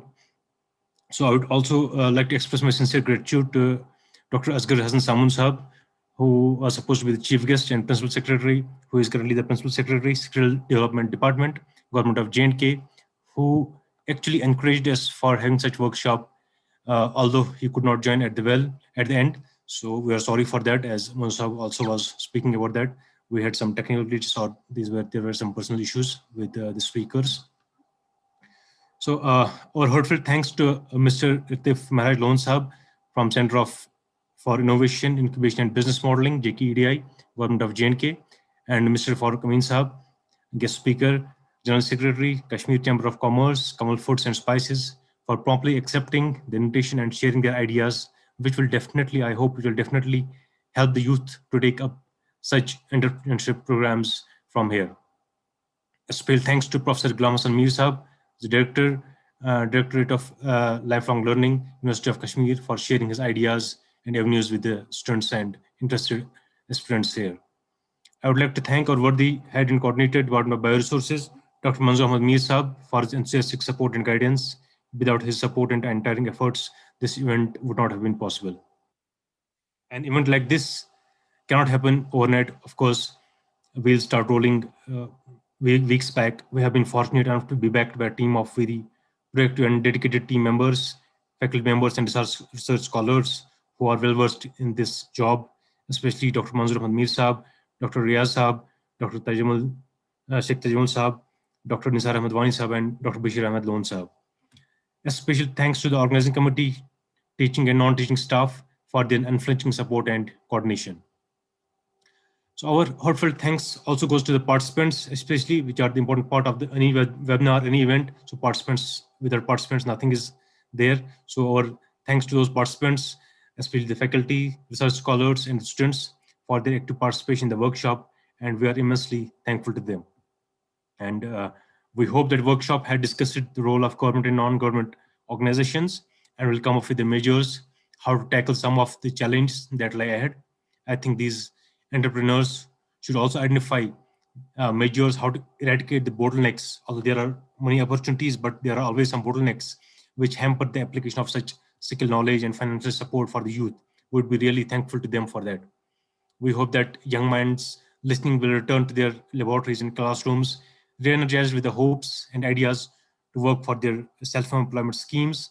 And I feel which is I feel the best one can do to himself or herself, and it's good for the people of the state, for the country, for the humanity. So with these warm words, we move to the end of today's webinar, and I think this was very helpful and fruitful event we created. And thank you for all for attending this event. So thank you very much. Assalamu alaikum.